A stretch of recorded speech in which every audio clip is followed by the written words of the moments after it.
says it seeks to bring order and sanity during the demonstrations.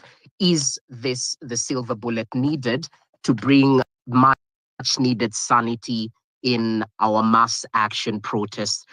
Well, that's one of the issues we'll be canvassing, and feel free to chime in. Remember, this is a space, and that's why we definitely appreciate your input right here. We'll be opening up the forum to our listeners.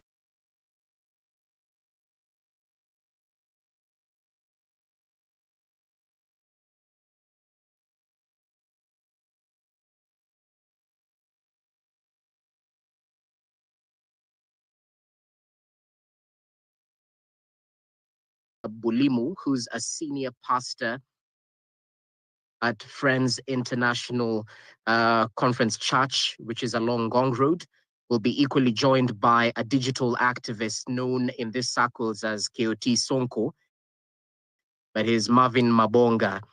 Equally, will be joined by the executive director of Siasa Place, Nerima Wako, and last but definitely not least, Stephen Mbogwa, who's not new to this space, is a council member at the Law Society of Kenya, and we've definitely seen how the Law Society has come through for those who are victims, the families of victims of extrajudicial killings and forced disappearances and whatnot. So it's a lengthy conversation we're set to have. We'll urge our speakers to be brief, straight to the point, so we can equally open up the conversation to members of the public, rather, to hear what they have to say on this particular matter. All right, let's dive into it. And perhaps we can start with you, Reverend Walter. I mean, Interior CS Kipchumba Murkomen has accused religious leaders of not speaking out whenever police officers are attacked. But even as you give your opening remarks, maybe you can talk about that.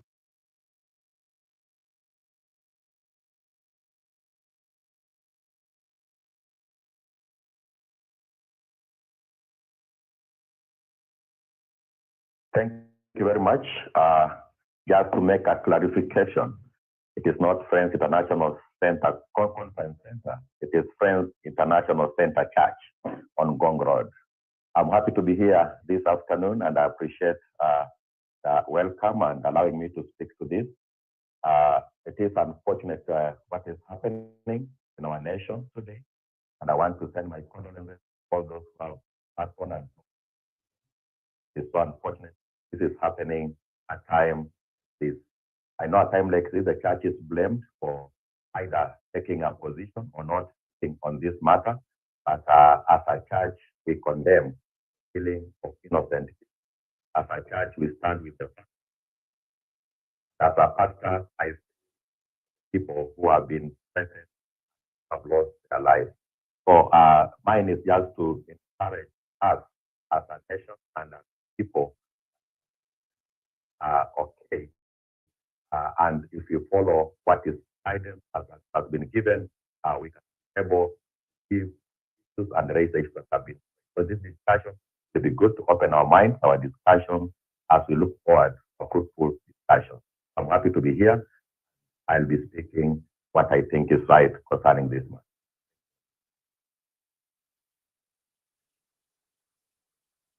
Well, thanks, Reverend Walter, and thanks for that clarification. Apologies for that. But thanks for setting the pace. Let's listen in to what Nerima Wako has to say. She's the executive director at Siasa Place. And at the end of the day, we have to talk about how to avoid anarchy, a state of lawlessness during the next protest, whenever they may be. So, Nerima, I'd like your take on this move to change pieces of legislation around public order and how to handle protests.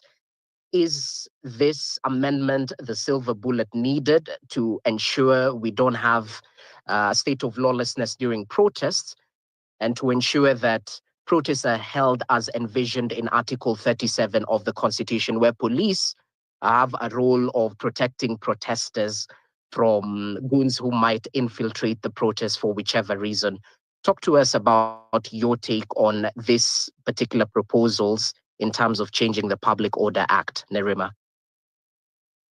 Thanks, Jesse. And hi, everyone. So I work with a youth organization, and a lot of us, were at the protests. But some of the things that I'd like to highlight, I think they are unreasonable, because we're talking about fines, okay, fines for damages. But remember that the protests have been peaceful. And also, they're talking about notifications, 3 days, some even up to 14 days. The mothers did notify the police.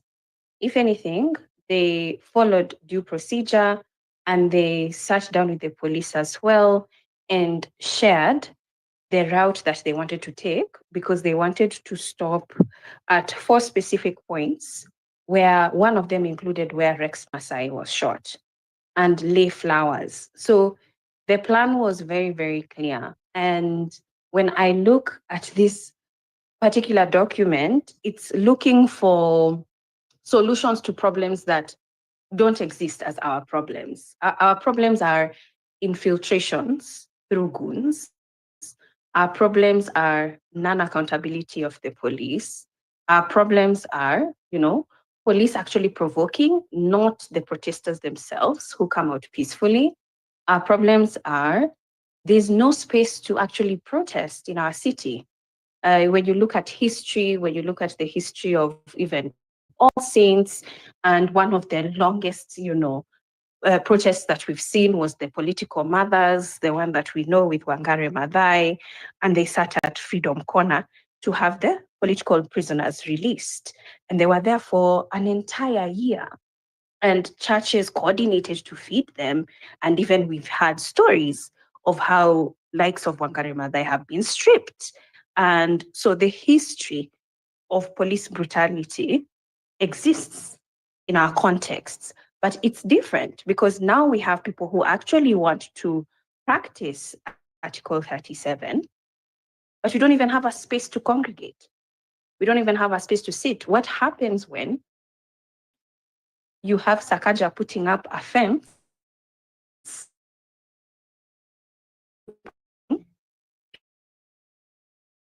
to Uhuru Park? It's no longer a free space to come and sit. And so for me, my concern is seeing countries that have actually given room for demonstrations, where when you're frustrated about an issue, you have demonstrate that frustration. And here's the space to do that peaceably. And you can stay in one place. That way, we're all happy. We're not now moving around and having goons infiltrating and having businesses destroyed in the process, because particular rogue politicians want the demonstrators to be painted in bad light. So where it also doesn't make sense to me is where they start talking about you have to have the placards, shared in advance. What is the messaging? We know very damn well people go with markers and manila papers and write some of that stuff on the fly. Creative.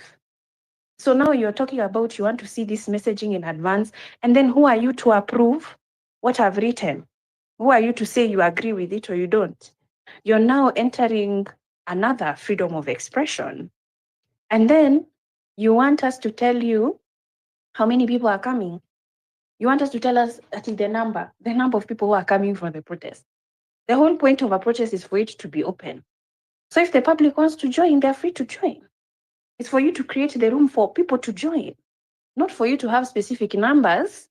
So when you say 200 people and you see more than 200 people, they come and cancel it. So there are a lot of things around it that you can just see. It's a move to minimize aggregation of people. It's a move to minimize freedom of expression and association. And it's a challenge, and it shouldn't move anywhere forward. It really shouldn't. And Nerima, before we move on, just tell me, because I was listening to the Nairobi police commander after the protests that were held 2 weeks ago, and he mentioned that they had a challenge in terms of differentiating between legit protesters and the goons who infiltrated the protests 2 weeks ago. So if the police, the trained police, has a challenge in terms of differentiating between goons and protesters, is that a valid point? And perhaps that's why these guys are trying to bring these pieces of legislation. As per the sponsor of the bill, they said it simply seeks to bring order and sanity during demonstrations. So is that a legit reason when the police say they can't differentiate? You know, I can help them differentiate. The goons are holding batons and sticks, and some of them are masked and hooded. The people who are there to demonstrate, a lot of them are carrying flags, have the colors of the flag, and a lot of us would either have toothpaste on our face. It's very simple to tell the difference between a protester and a gang and a goon. And I think that's just an excuse, because even the way they would roam around together, and a lot of them actually came on motorcycles, on bikes. So they came as an entourage. And then the ones who are walking had weapons in sight. These were not invisible weapons. And so even when they start with the vandalism, that's also visible. You can see them stealing. My response to that is, it's not difficult to identify a thief because you are actually watching them in action, which we have enough detailed evidence of people taking video recordings of people vandalizing shops. And there was this push to minimize, you know, how many people have phones to be able to record these faces and these organizings. And for protesters, a lot of them were either singing, marching, or, you know, playing games in the middle of the road, in the middle of the road. So I just think it's just it's a lousy excuse, honestly. All right, thank you, Nerima, for that. Perhaps Marvin, or should I say Keoti Sonko, maybe we can come to you. I mean, Nerima talked about the issue of infiltration of our protest, and it seems to be a deliberate effort by the government or the powers that be to shrink our civic space. Talk to us about that. Okay, thank you. Thank you so much. And first of all, I want um, to send my condolences to those who lost their lives during the protests just because of the brutality from the police officers. And so I've been asking myself, and most of us have been asking ourselves about who brought these goons on the protest. Remember, before even 25th happened, we had like two protests previously, which led to the build up to 25th. And the first protest, actually, we saw the goons trying to disrupt the peaceful protesters. And these goons, personally, I saw where they were coming from, because there is no way you are being sent to the to attack the protesters, and then you are still wearing the official attires from your boss. And this actually, I'm calling out the governor, Sakaja, Nairobi governor. However, you find out most of the goons, they were having the attires which belongs to the county government of Nairobi City. And then after the infiltration, after they have ascended to the protesters with Inyahunyo and even Rungus, we saw clearly that they went direct to the city hall, that is the Nairobi County Assembly near there, and they were shouting, Governor Sakaja, tumekulindia city. So you find out that the person who sent these people is a very well-known person. If not Governor Sakaja, then there is nobody else, because one of the goons whom I saw and identified myself, I have a photo. That goon is wearing the yellow bracelet, and this yellow bracelet, it resembles Governor Sakaja's bracelet, and it resembles Mosiria's bracelet. Wanaita Dishina County bracelet. So you find out that you don't have to even ask yourself, where are these goons coming from? And of course, it's so unfortunate that at this age, we are having the national leaders who sought to protect the interests of the nation and even the citizens. They are sending goons to infiltrate in the peaceful protests, whereby the only thing these protesters are calling for or they are demanding is accountability, good governance, and transparency. And of course, during that day, we were trying to get justice for Albert Ojwang, who had lost his life at Central Police Station. So the county government of Nairobi, they are liable for this. And I've always said that because we have evidence. These people have been paid. They came to the streets when some of them were greeted, tunaita kusalimiwa, they clearly told us verbally that they have been sent by the county government. So moving forward, I don't think it's the right thing to do to disperse the protesters. The only right thing to do is to listen to them and then do as per what they say, because the people of this country, we pay taxes and we demand anything.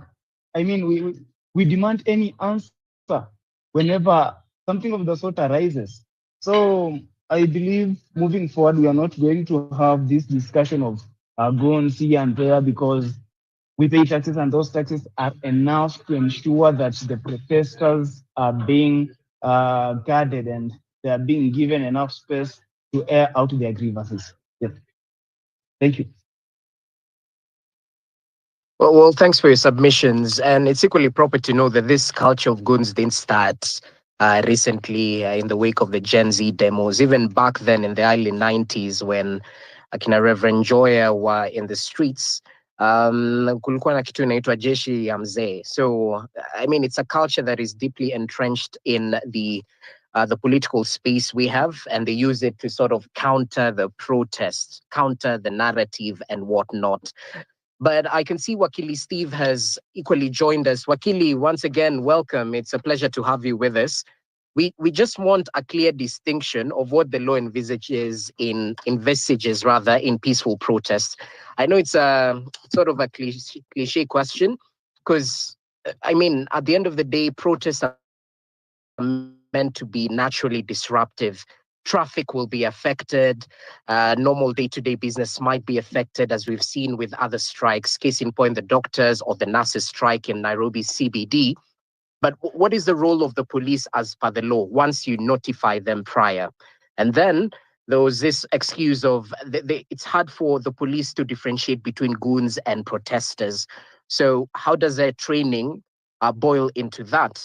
And what have the courts previously ruled on Martha's protests in terms of police coming with visible regalia and whatnot? So in short, what I'm asking, the standard operating procedure for handling demonstrations from a legal point of view, even as we're seeking to perhaps amend the Public Order Act and make it more peaceful as per the sponsor of the bill. Wakili. Thank you very much. And I first wish to salute everybody and all the patriots who are present today. I am very much intrigued with the conversations that is going on today as we try to find out whom to blame or who bears the responsibility of what happened on 25th in terms of atrocities committed towards Kenyans and their properties, and also the concerns that we have in terms of failure to provide security to persons who are protesting peacefully. And I think as I answer this question, I want to reflect at what does the law say. Article 21 of the Constitution of Kenya provides a duty on the state that is there to put in place policy measures, legislative measures, and to take actions in terms of ensuring all Kenyans enjoy their Bill of Rights and all the rights which have been provided therein. So the ultimate duty bearer in terms of protection of rights is the state. So the state, that's why even Kenyans, as they enjoy Article 37, that is the right to protest, picket, and demonstrate peacefully, it is the duty of the state to provide security. It is the duty of the police officers to ensure that the protesters are not hurt, they are not attacked by goons. But unfortunately, despite the fact that the law provides such a beautiful provision, the regime that we have today, led by the Kenya Kwanza, has taken upon itself to ensure that these rights are not enjoyed in any manner. And we have seen goons being sponsored by the state, torturing Kenyans, looting businesses. We did not see even a single person arrested or arraigned in court for stealing or robberies that we witnessed during the maandamano, for the injuries that Kenyans sustained because of the goons attacks. None of those persons were ever arrested. Instead, what our lawyers in the Law Society of Kenya have been struggling to deal with is to represent innocent Kenyans who are expressing their right under Article 37 of picketing and demonstrating against these atrocities which are being committed by the Kenya Kwanza regime, led by Samoei Ruto. So we should be holding the government accountable as we hold the individual police officers responsible for their actions.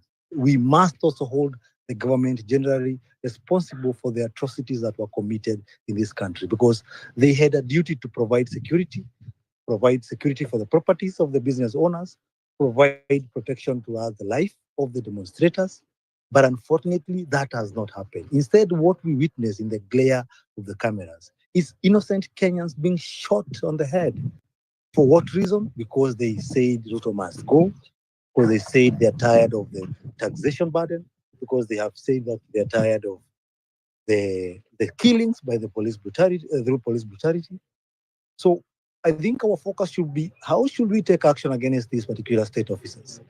The police commanders need to know that they have a command responsibility, and therefore they shall be held accountable for the atrocities committed by the police force under their command. The police officers individually, they have a responsibility for their actions that they committed, which is in contravention with the law. So it is my hope and belief that this conversation, as we have it and as we move forward, we should gear it towards pushing to have these officers who are commanding police departments charged under the International Crimes Act. We should have private prosecutions initiated, which I'm glad the LSK has taken a front lead on this matter. And also various civil societies are also joining up to ensure that we push to have persons who are responsible are found liable, convicted.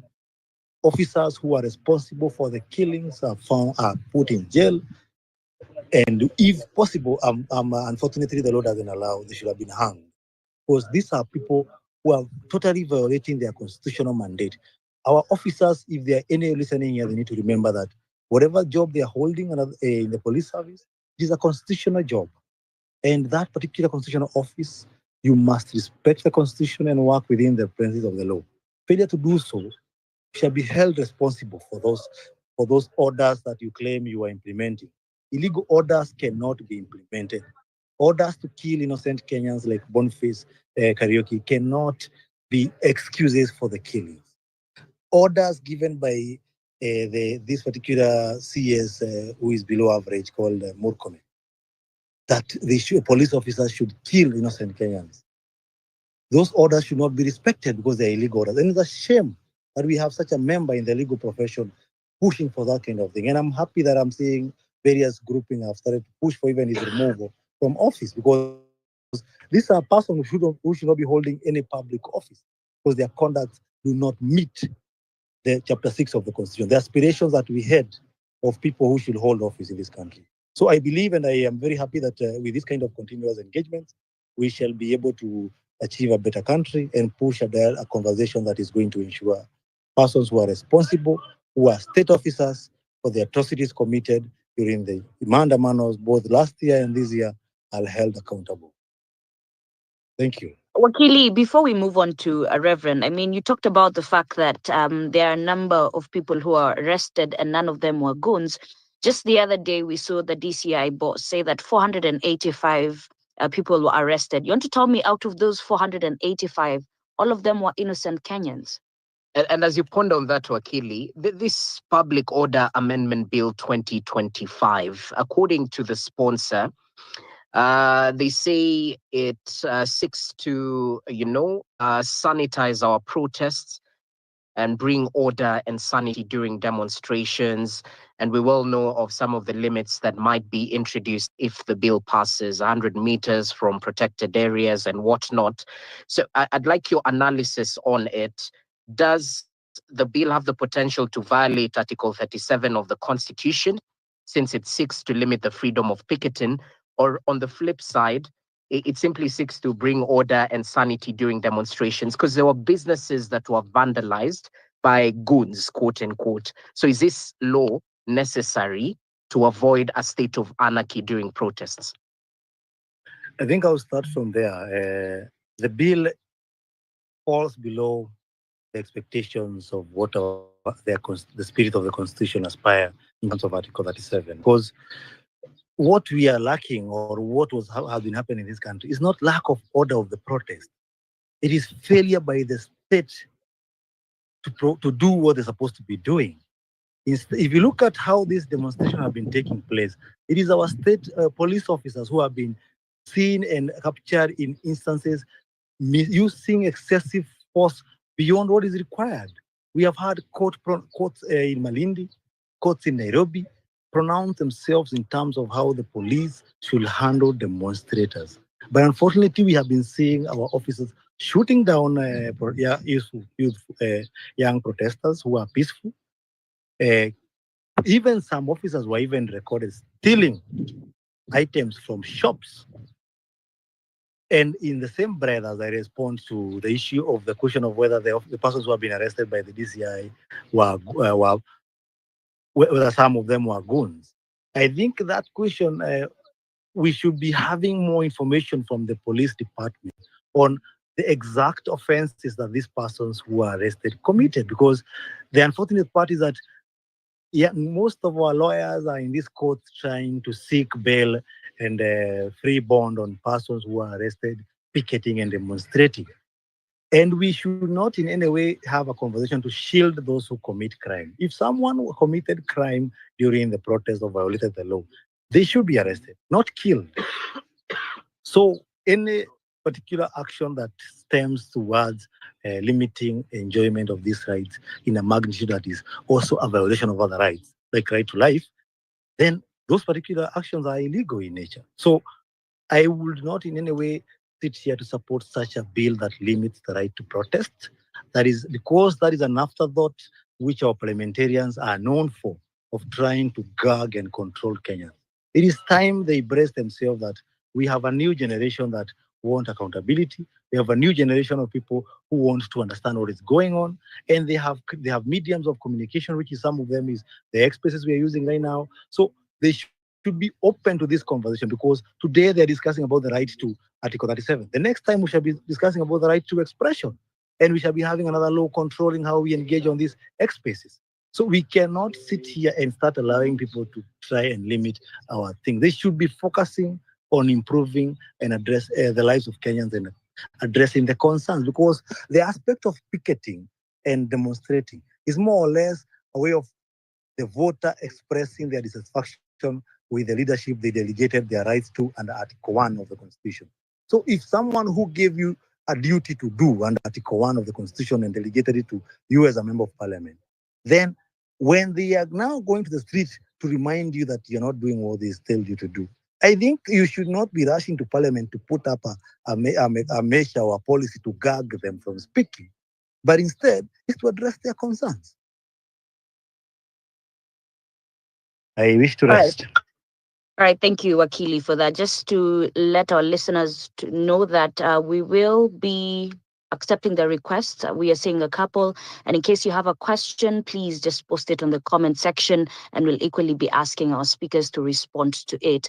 But Reverend, coming to you, in times of national upheaval, religious institutions carry the moral weight in terms of society and societal issues. In your view, has religious institutions done enough to address concerns raised by the youth? And not only that, but equally condemn what we are seeing the government do? Thank you. Thank you very much. Religious society, it is quite a big umbrella.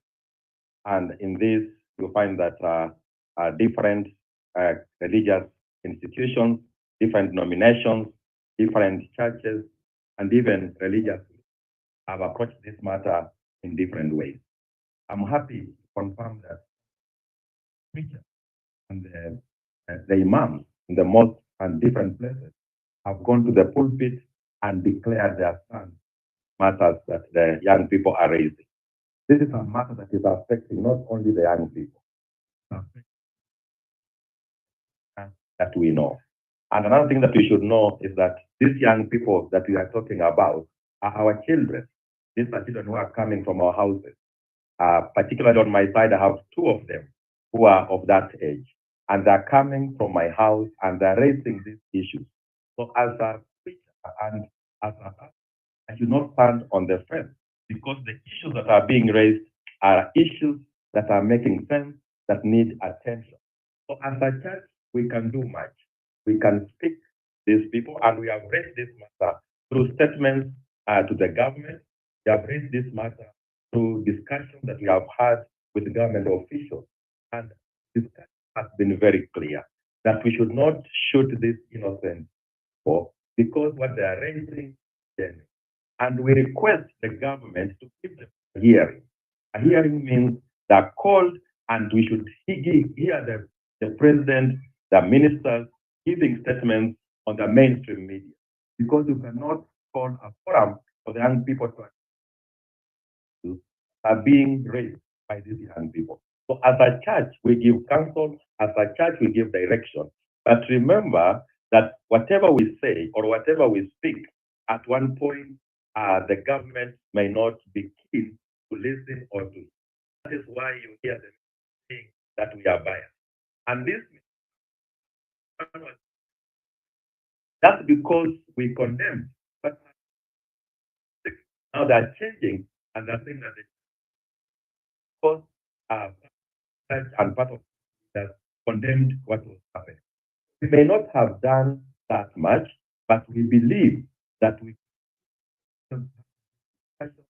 talking to authorities, discussing with the people, and even using the pulpit as raising this issue. As I say, we are coming from different religious groups.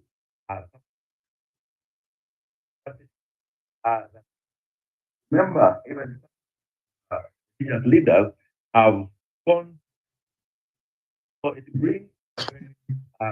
Reverend, sorry to cut you short. We just want to hear you clearly. If you can come closer to the mic or just raise your voice. Sorry for that. Sorry. Am I clear then? A little bit better. Yes, yes.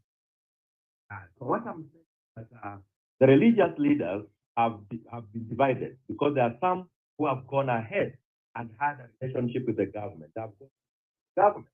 So this one is but as discussion, we can open up this discussion to reach as many people as possible. But what we are calling is protection of,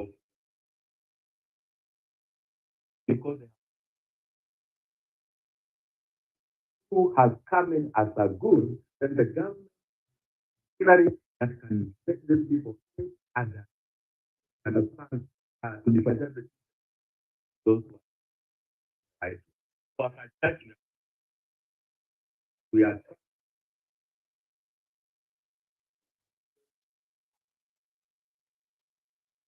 Okay, Reverend. Sorry to cut you short again. We're really struggling to hear you clearly. But part of the point is definitely home. I think we can sort that out as we open up the conversation to other contributors. But let's just take a look at some of the comments that have been posted on the chat platform. And feel free to any of our listeners, in case of any question or suggestion, feel free to either request to speak or post them on the chat space. I can see Chris Kapingash 254 who says, my shop was looted by people with black t-shirts and flags on their necks. Besides, those goons are between 16 and 25 years, is asking. Are they not Gen Zs also? or goons become Gen Zs when they're arrested or shot. Come on, guys, take responsibility. Many protesters are goons. That's a legit concern right there. And Polisan, about your shop being looted.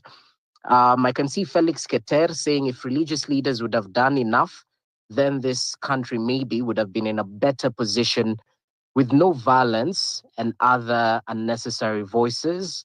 I think that's what he was trying to say. Pan-African nationalist says the law is absolutely necessary. I think he's referring to that public order amendment bill. Otherwise, Kenya is moving towards anarchy and chaos, while the commercial activists continue minting cash. Let me look at another comment.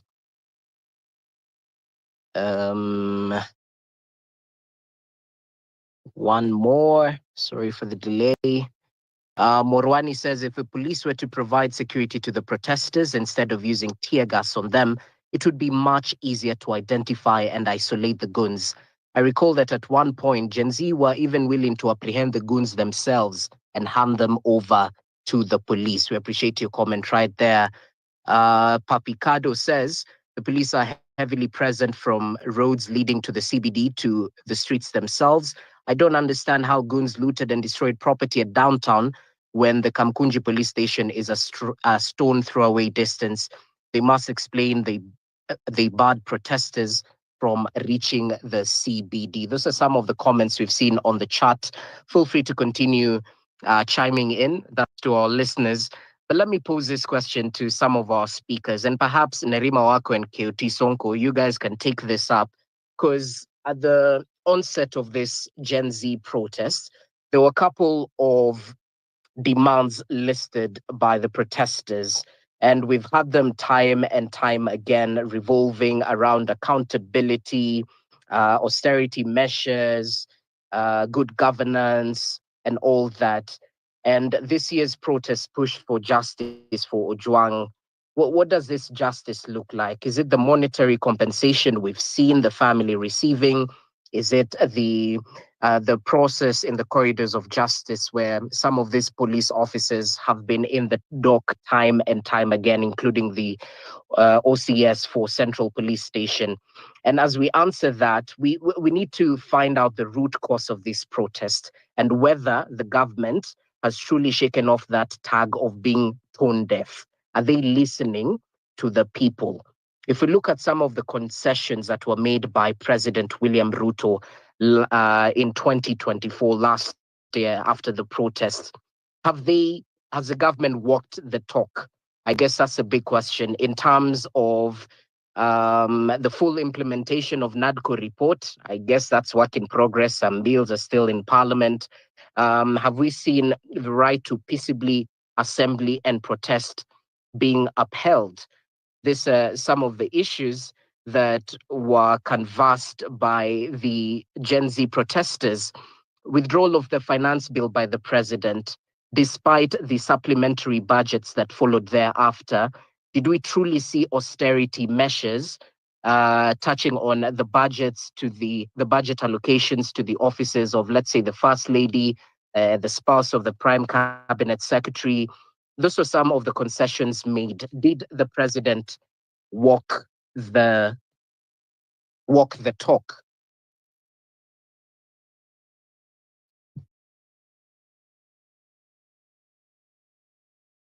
Nerima, we could start with you, perhaps in terms of.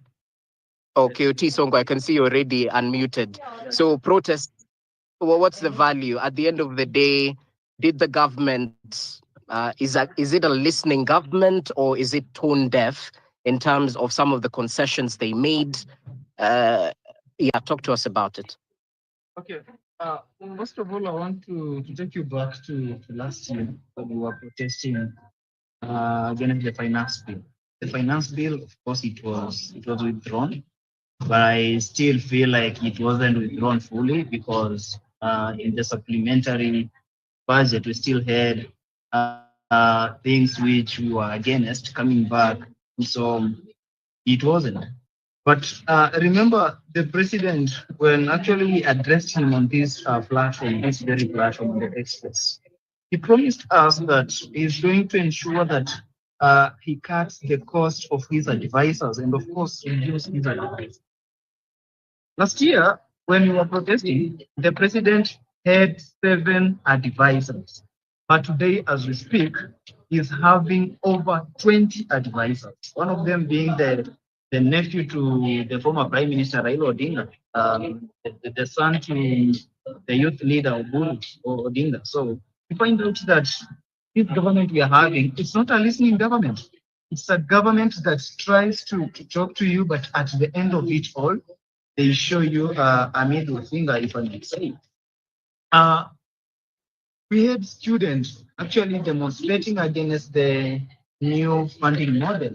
But today, as we speak, the new funding model is in place. We have hundreds of thousands of the students in the universities and colleges dropping out. Some of them are deferring their studies because they don't have enough funds to cater for their education. And the president promised that he's going to ensure that he sits down with them to see the better way they can come into consensus and see how they are going to be helped. He tried. Of course, he had that the town hall there at KICC. Still, nothing changed as we speak today.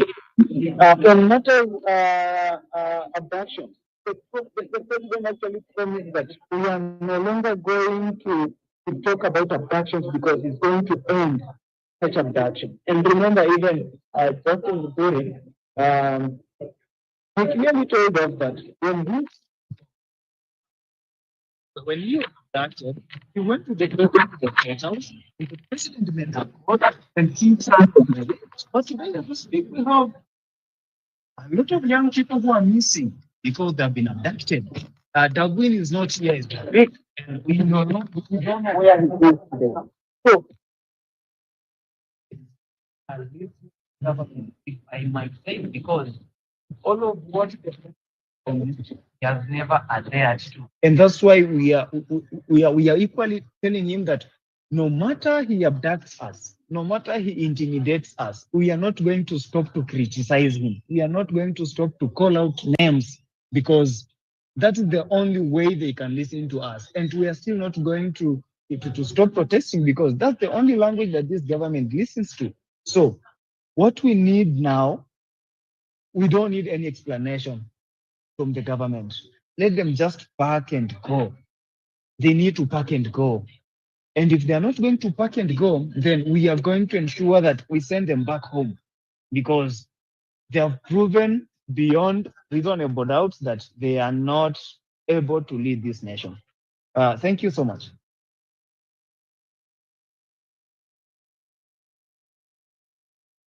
Yeah, I just want to, Naveen, yeah. perhaps before you, as you add your voice to that, the Deputy President, Professor Kithure Kindiki, just the other day assured Kenyans that the government is ready to listen and that they will tackle the issues raised by the youth. I mean, this is 1 year later. Should we trust that they have goodwill for that? Yeah, exactly. So it's 1 year later, and justice looks like investigations and prosecutions. We are not seeing that. What we've been witnessing is cover up, accountability in terms of independent oversight bodies. So when you hear Indiki talking about now, they are ready to listen to their families, they are ready to act. It's late. So even the redress, when we're talking about compensation, it's compensation to victims' families. But right now we're talking about those who have passed on.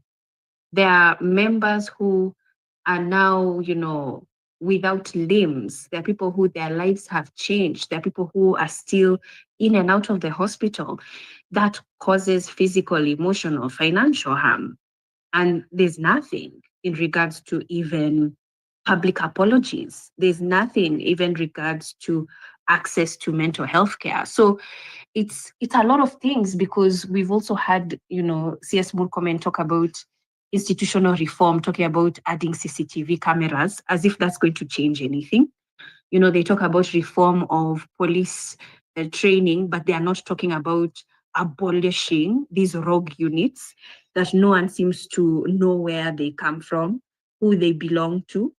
What we're seeing is, torture becoming an everyday thing, excessive force, people being picked up at night and then they're telling you, oh, that person has not been arrested. Just say they've been arrested. So why do you come so abruptly to arrest someone? Why are you coming as a surprise? Just come, tell someone to come if you want to investigate and question. Why are you picking them up as if you're abducting them, and then you gaslight the public and tell the public there's no abductions that's happening? And we haven't even seen anything around the protection of whistleblowers. If anything, if there was any goodwill, it would be those who have reports, share them with IPOA. We would be happy that this independent institution can follow through with regular public reporting. But that's not what we're seeing. So I'd say that it's, again, a lot of talk trying to calm down the population, but we haven't seen anything around even community-led policing models in terms of even rebuilding trust. We haven't seen anything around restorative justice processes in terms of, when victims seek reconciliation or public healing. There's nothing like that. So it's very, easy for us to say that there's no goodwill. And clearly their intentions are not to solve the issue that's at hand. It's just to minimize the uproar and to hope that Kenyans will soon forget and hope on to the next thing. Nerima, you've talked about the issue of IPOA, and I believe the chair, Isaac Hassan, said that police officers are collaborating with investigations, stonewalling its efforts to oversight police conduct in general. Let's not forget the issue of the fact that they're understaffed and the budget is not enough. Do you think they're being set up for failure? They're definitely structured not to be able to work. So yes, and even I believe it's Okayo who was mentioning how even when you approach the office, there's no trust with not even having people having the access to you in terms of supporting you. The office looks dead from the entrance. So why would the public have trust that such an institution is going to resolve a matter or a case? So there is no goodwill to support independent institutions. Beyond IPOA, what we're even witnessing is the capture of parliament. We've already seen that. Now they are grappling with capturing the judiciary, and we're concerned about IBC. At the end of the day, Kenyans will be asking, what institution remains? What remains as an independent constitutional institution that can stand and represent Kenyan people? Our answer would be none. They all belong to the executive. They are managed and manipulated from State House. And that is a concern and that is a worry.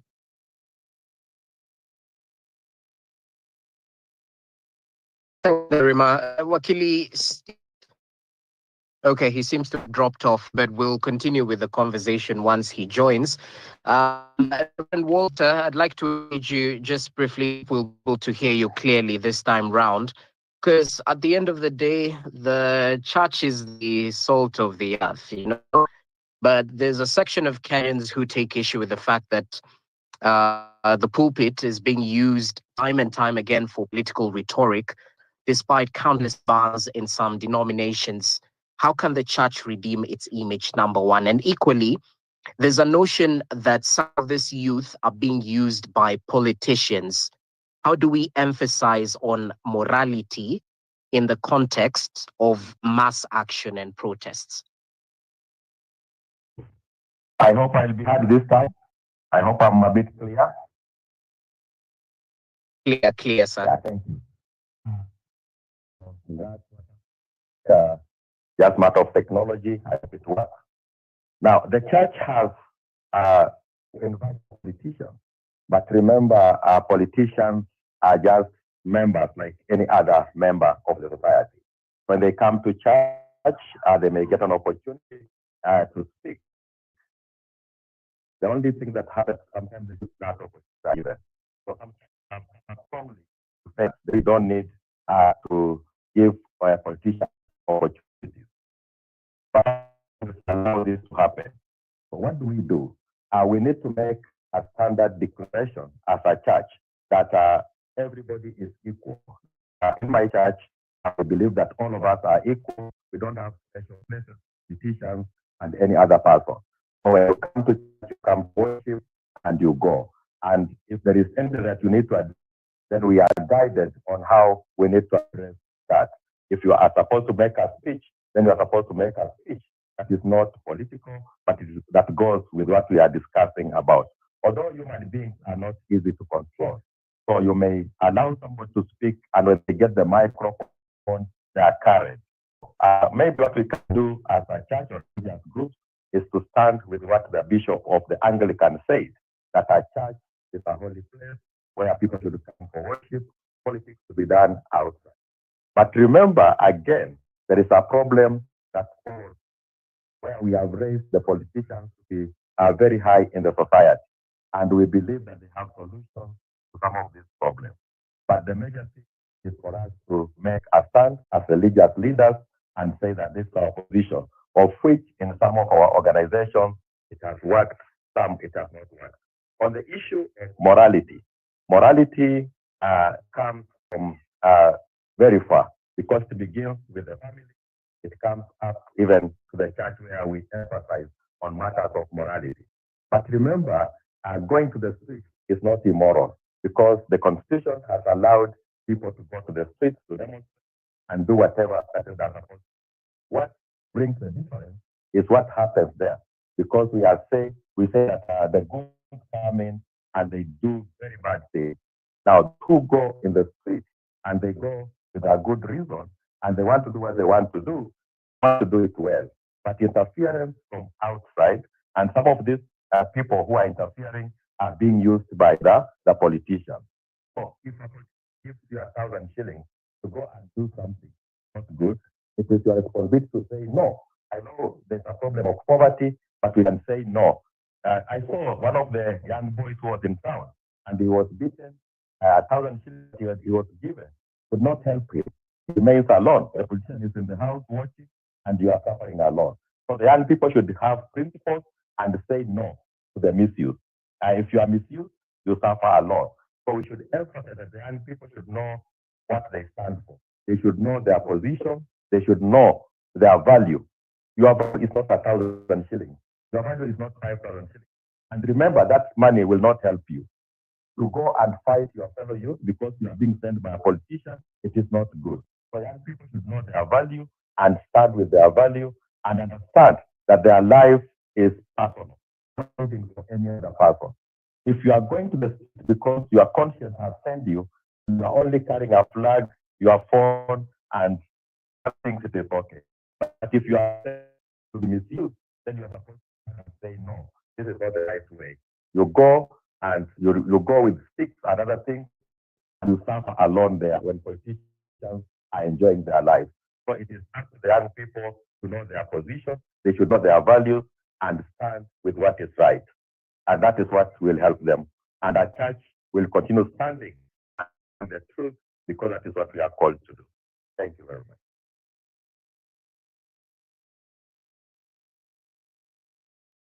All right, thanks.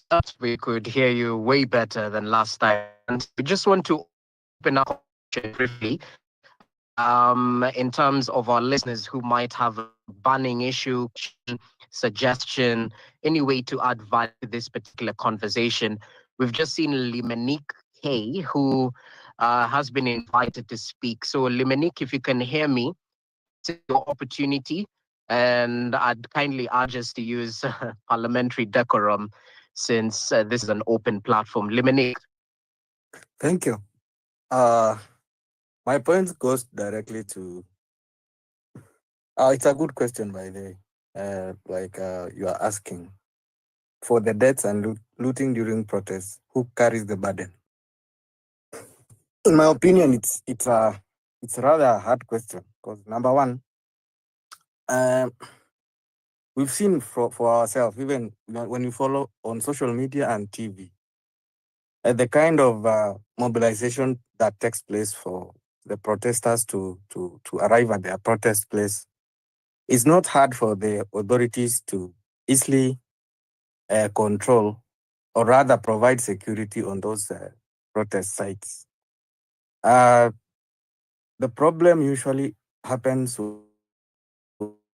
when there is that altercation between the police and the protesters. I don't want to get into who started it, who initiates it, or who pokes the eyes of the other. We might get lost in that. The problem is the intent of either person. Like if you are going to protest and you feel that your point is not being heard. The point of protest in the first place is disruptive. It's meant to bring some sort of halt to normal daily routine so that you get the attention of whoever you are trying to talk to.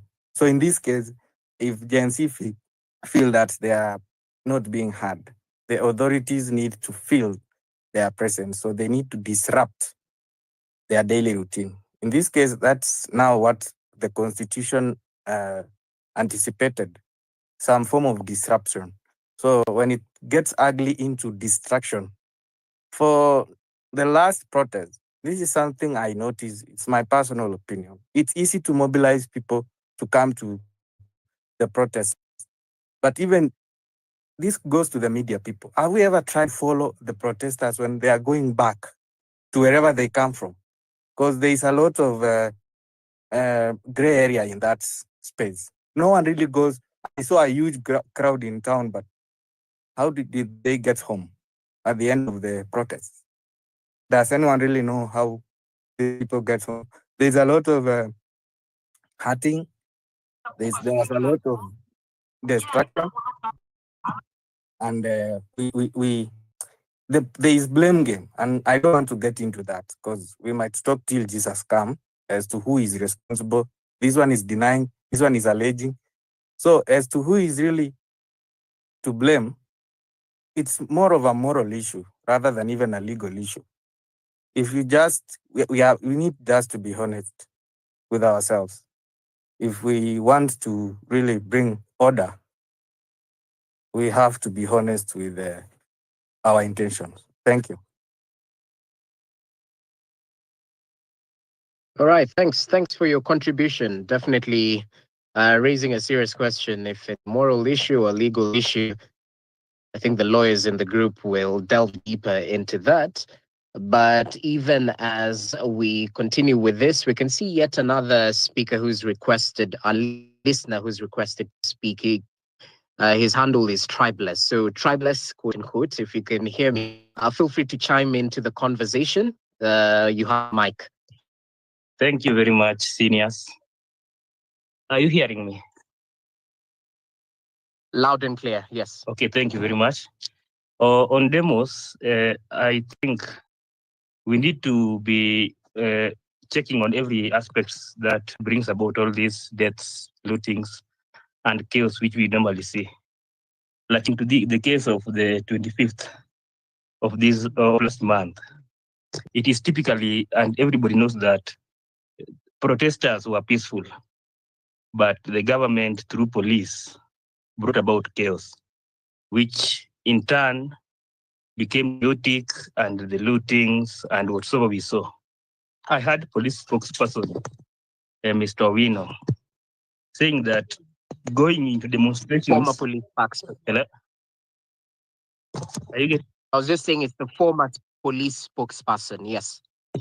Former police spokesperson. I heard him saying in the morning that when you are going to demonstration with your hands, that doesn't mean that you are not violent, that hands of human being are part of weapons, that you can get somebody hit with your hands, you can squeeze somebody's head, that when you are going to demonstration, you should leave your hands at home. I was not understanding that statement, but I came to understand that every official of government is defending police.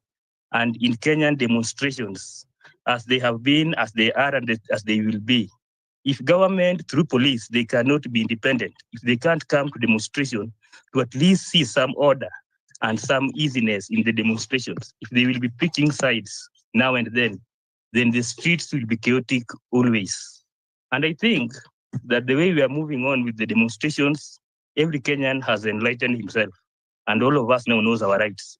So nobody will come tell you that you are doing the wrong thing when you know you are doing the right thing. Secondly, I wanted to talk about police recruitment. We don't need to just going and recruiting failures, academic dwarfs. We give them weapons. At times, we need to get to people who can be security officials, people who have knowledge of life and humanity. With me, I just think in Kenyan demonstrations, as much as everything is concerned, it is government through the police that triggers deaths, lootings through goons and whatsoever we normally see. I rate my case.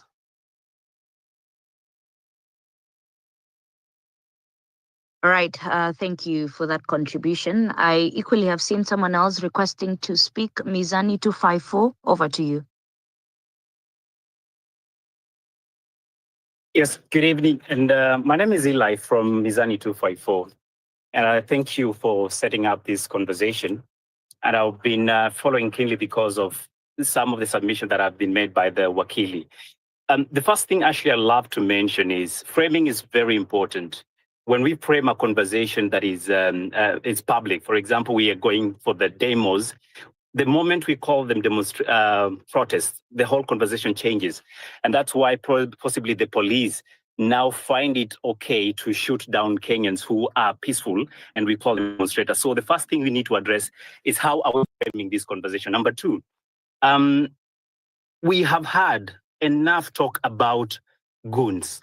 I would like to categorize the goon for groups. That is number one. I'm looking at the police. In my view, and that's my strong opinion, they have become goons and peacekeepers. Number two, I am seeing the political players who recruit what I will say force and, in this case, a militia-like team to protect their interest. Number three, I am looking now at the state because it's almost gone rogue. Because if you see the stature of an individual such as Murkomen telling police officers, you have our blessing to shoot, and until your ammunition is out, you continue shooting and run only when it runs out. And if by any chance you're brought to court, we will not comply. What does that tell you? It tells and speaks a lot about the issue you're trying to address on the disorder that comes with the issue of demonstrations. And last but not least, I am looking at the general population. When we talk about anarchy, it's when the rule of law refuses to stops being important to all of us simply because we want to imply or employ what we will call as mob justice mentality. It will be difficult for me, Aisha, to come here and say I want to be defended with the government that I am seeing it protecting those in my view who are working with the club and hitting me and then claim that I'm the one who is not peaceful. So if we are going to address the issue of having demonstrations that are orderly, we are not going to look at the public act. We're going to look at where it all begins, and that is from the state, the police, and the political players. The last person in this chain is actually the population is trying to make the voices heard. So until we address those aspects of the hierarchy of goons, we will be here next year and trying to see and say it has happened in the past. So we keep comparing bad manners and say, well, this time round, they're behaving better than the previous one. And we excuse it, and it becomes how we operate as a society. Last but not least, if the police are supposed to provide security during demos, what business do they have to get summoned to actually go out there and shoot to kill? I'm assuming they need to provide security and escort the demonstrators rather than teach a camp and wait until the escalation happens. And the thing they want to do is lob tear gas and shoot live bullets at demonstrators. I submit. Thank you. All right, thank you for that. Let me just go through some of your comments on the chat. The Kenya Current says, drain the swamp, power lies in parliament, smoke bad MPs out, and Kenya changes. We have Morani who says, if the police were to provide security to the protesters instead of using tear gas on them, it would be much easier to identify and isolate the goons. I recall that at one point, Gen Z was even willing to apprehend the goons themselves and hand them over to the police. Maybe Marvin, coming to you. I mean, We keep on saying drain the swamp, which is a good thing. But when we look at the future, perhaps, how do we really identify the right person? From a youth perspective, what qualities would you want the future leaders of Kenya to have?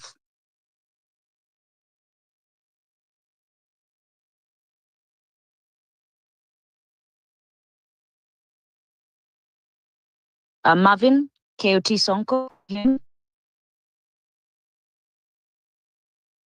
Yes, sorry, just pardon the question.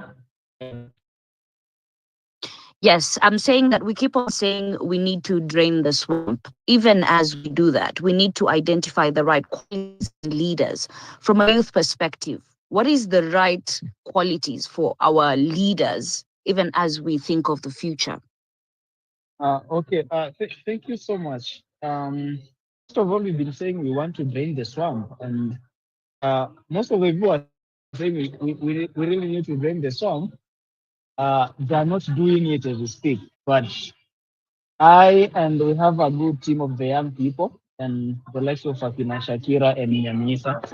We have been on the ground, of course, to do civic education to ensure that we pass information from these digital spaces to the ground. So as we speak, we are trying to ensure that we identify good leaders. And so coming to your question, the qualities of a good leader. Number one, a good leader is a leader who values humanity, a leader with integrity, a leader who listens to the people, because we want people-centric leaders. We don't want these leaders, dictatorial leaders. And so, as we speak in the political arena, I can tell you for free that these old politicians, the old, the what do we call them? The people have been there from time immemorial. They have proven with reasonable doubt that they don't have those quality leaders. And so currently we are looking up to people who values about the constitution, and we're having the Chief Justice Maraga, the Emeritus, and of course Okiya Mtata as we speak, because we are looking at them, whatever they're trying to do, how they have been trying to engage with the people, how they defend the constitution, and how they express themselves to the public. If we are going to have leaders of that caliber, and then we would have found the right leaders that we are demanding as we speak. And so the good leaders, as I've said, the ones who listen to the people, those who put them down to ensure that they are advised, they are shown the way, and of course, they also speak to the people what the people want, or rather, what the people need.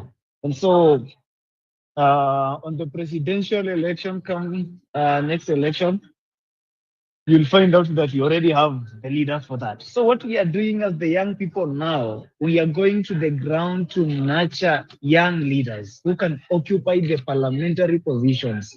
That is the National Assembly, the Senate, and even the county assemblies. So our civic engagement, the political engagement rallies we are doing, we are going to ensure that if we have an executive who has integrity and he values about humanity and he knows what needs to be done as a president, then also in the parliamentary side, we also have young leaders who have the same values and the same vision to ensure that we put our country on the global map as we have been demanding. So, according to me, we only have a few leaders whom we believe they are visionary, and I've already mentioned their names. We are going to ensure that we fight so hard to ensure that they occupy those positions, so that we can also test good leadership and good governance. And as I wind up, I want to call upon the young people who believe in themselves, who believe that they can be changed and they can bring about change in the nation, to come out and declare for political positions. Because if you only protest and we are not providing a political solution, then after the next general election, then we'll still be here trying to to say who and who must go, because they haven't proven that they can be leaders who can listen to the people and they can deliver in accordance to the constitution and in accordance with what they promise to the people. So thank you so much, and I've been happy to be part of the panelists on this platform.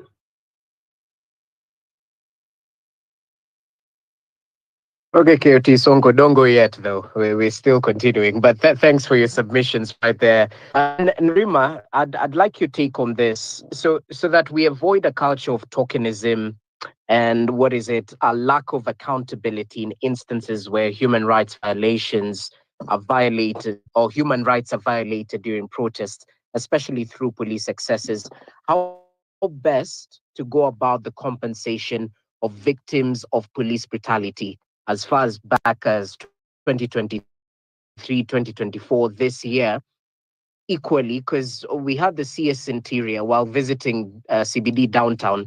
He said the government doesn't have any budget to compensate businesses that have been looted during protests.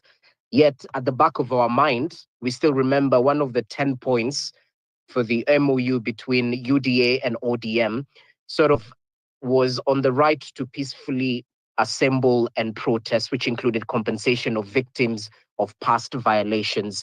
I think we need structures around this. I don't know what you think, because we've seen in the case of Albert Ojwang, the government came through, Raila Odinga came through, the governor came through, there's a house being constructed. I think they had a burial ceremony at the church today in remembrance of the life lost. But on the flip side, Boniface Karaoke, apart from the bills being waived, the family is still crying foul, even as they seek justice in the corridors of justice. So how do we structure compensation for victims of police excesses during protests or extrajudicial killings? That's actually the petition mothers that was led by Rex Masai's mother were wanting to submit to Parliament, and they wanted to submit it to the Speaker specifically to, have a parliamentary inquiry in terms of holding not just the people accountable of who killed her son, but also creating a framework for compensation. Some of the conversations that we had in Bunge was, how far back do we go? Because even when you're talking about compensation of people who've lost their lives because of protests, it goes beyond, you talk about 2023, it goes even beyond that. And I remember even there was a time, Millie, she was like, how far back do we go? And these are some of the things that I'm proud of the moment that we're in now, where people are refusing to remain silent and to move on. The whole thing of remembering those who were lost last year, the reciting of the names and the numbers, even though we don't have the exact figures, is extremely important, because we've seen in our history, once there's a political alignment, once there's a handshake, once there's an MOU, building bridges, they have all sorts of names.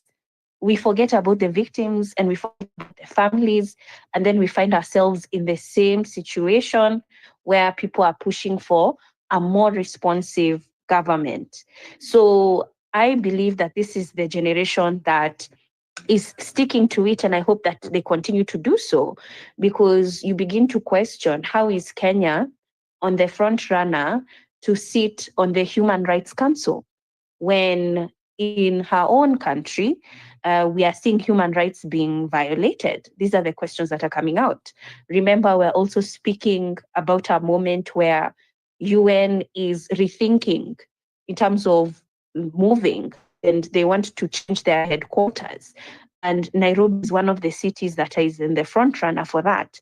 And so can you really host UN offices and have the UN headquarters in a country that's blatantly violating human rights? So these frameworks must exist before some of these things occur. And unfortunately, we have seen our government caring about what the West thinks, the East thinks, because it's also a funding pool for them. And we know that we are one of the first countries when it comes to ratifying certain policies and issues because we want to be in the good books of everybody. And it's because it allows us to go back and ask for more money from these particular countries. So I believe that we are also living in an interesting period where we have this constitution where it's supposed to be able to protect the citizen, and young people are questioning whether we are being guarded by the rule of law or do we have a government that's leading by the rule by law. And I feel it's such an important moment because even when you talk about, these are things that used to happen during the Moi era, when you're talking about abductions, torture, and you can't even talk about family compensations in that period. There are members who just disappeared, and you never hear of them again. And it was a norm. But for that to becoming a reality and a normalization with the 2010 constitution is something that we must continue to push back on. Otherwise, what was the point? What was the point of pushing to have this constitution if it can't protect us from rogue regimes that are usually utilizing instruments of power to threaten and intimidate? So I believe that if Parliament was to do what it's meant to do, that is to represent the people, they should have already come up with a framework as to what compensation looks like. And we would have to go back in our history, in our files, to also compensate victims that have often been forgotten and to include the ones that are more recent and unfortunately, hopefully, not others that are coming along the way if it continues in this trajectory. All right, thanks, Nerima. And it's good to know that it was part of the petition the mothers were seeking to take to Parliament and present it to the Speaker. We definitely hope for a structured engagement around compensation. So what's good for Peter is good for Paul. Anyway, I can see one more listener wants to give their take. Perhaps you can listen from Bivon Ngoge. If you can hear me, the mic is yours. Kindly take over.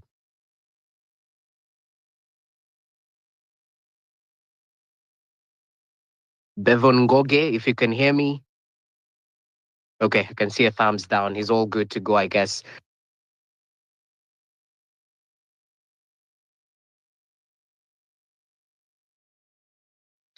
Okay, let's continue with the conversation. Ngoge is all ready to speak as of now, but we can still see the chat box is quite full and we'll be sampling them in just but a few. But at the end of the day, we have to find out if the government is addressing the root cause of this protest, even as we ask who exactly carries the burden. At the end of the day, I don't know what our listeners think. Do you feel a semblance of a listening government, that they're not just sitting back and watching, but they're not just cracking down on dissent, but they're like, this youth are raising serious questions, and perhaps we need to show that we're willing to actualize on some of these demands. Reverend Walter, I don't know what your take is on this. Is the government addressing the root cause of the protest, or are they simply cracking down on dissent? Because if you don't learn from your mistakes, you have to repeat it. So to end that of wrongs time and time again, we need some action. Is the action there, Reverend? Thank you. Thank you very much. I think what I have discovered is that our government is reactionary. It is reactionary in a way that last year they promised so many things and they agreed to do so many things, like the reshuffle of the cabinet. Unfortunately, after that, they brought back the same people in the cabinet. So I don't think they are listening to act.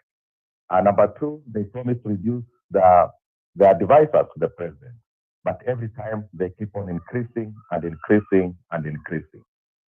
You look at what is happening in different areas, they are just doing a reactionary way of dealing with the issues.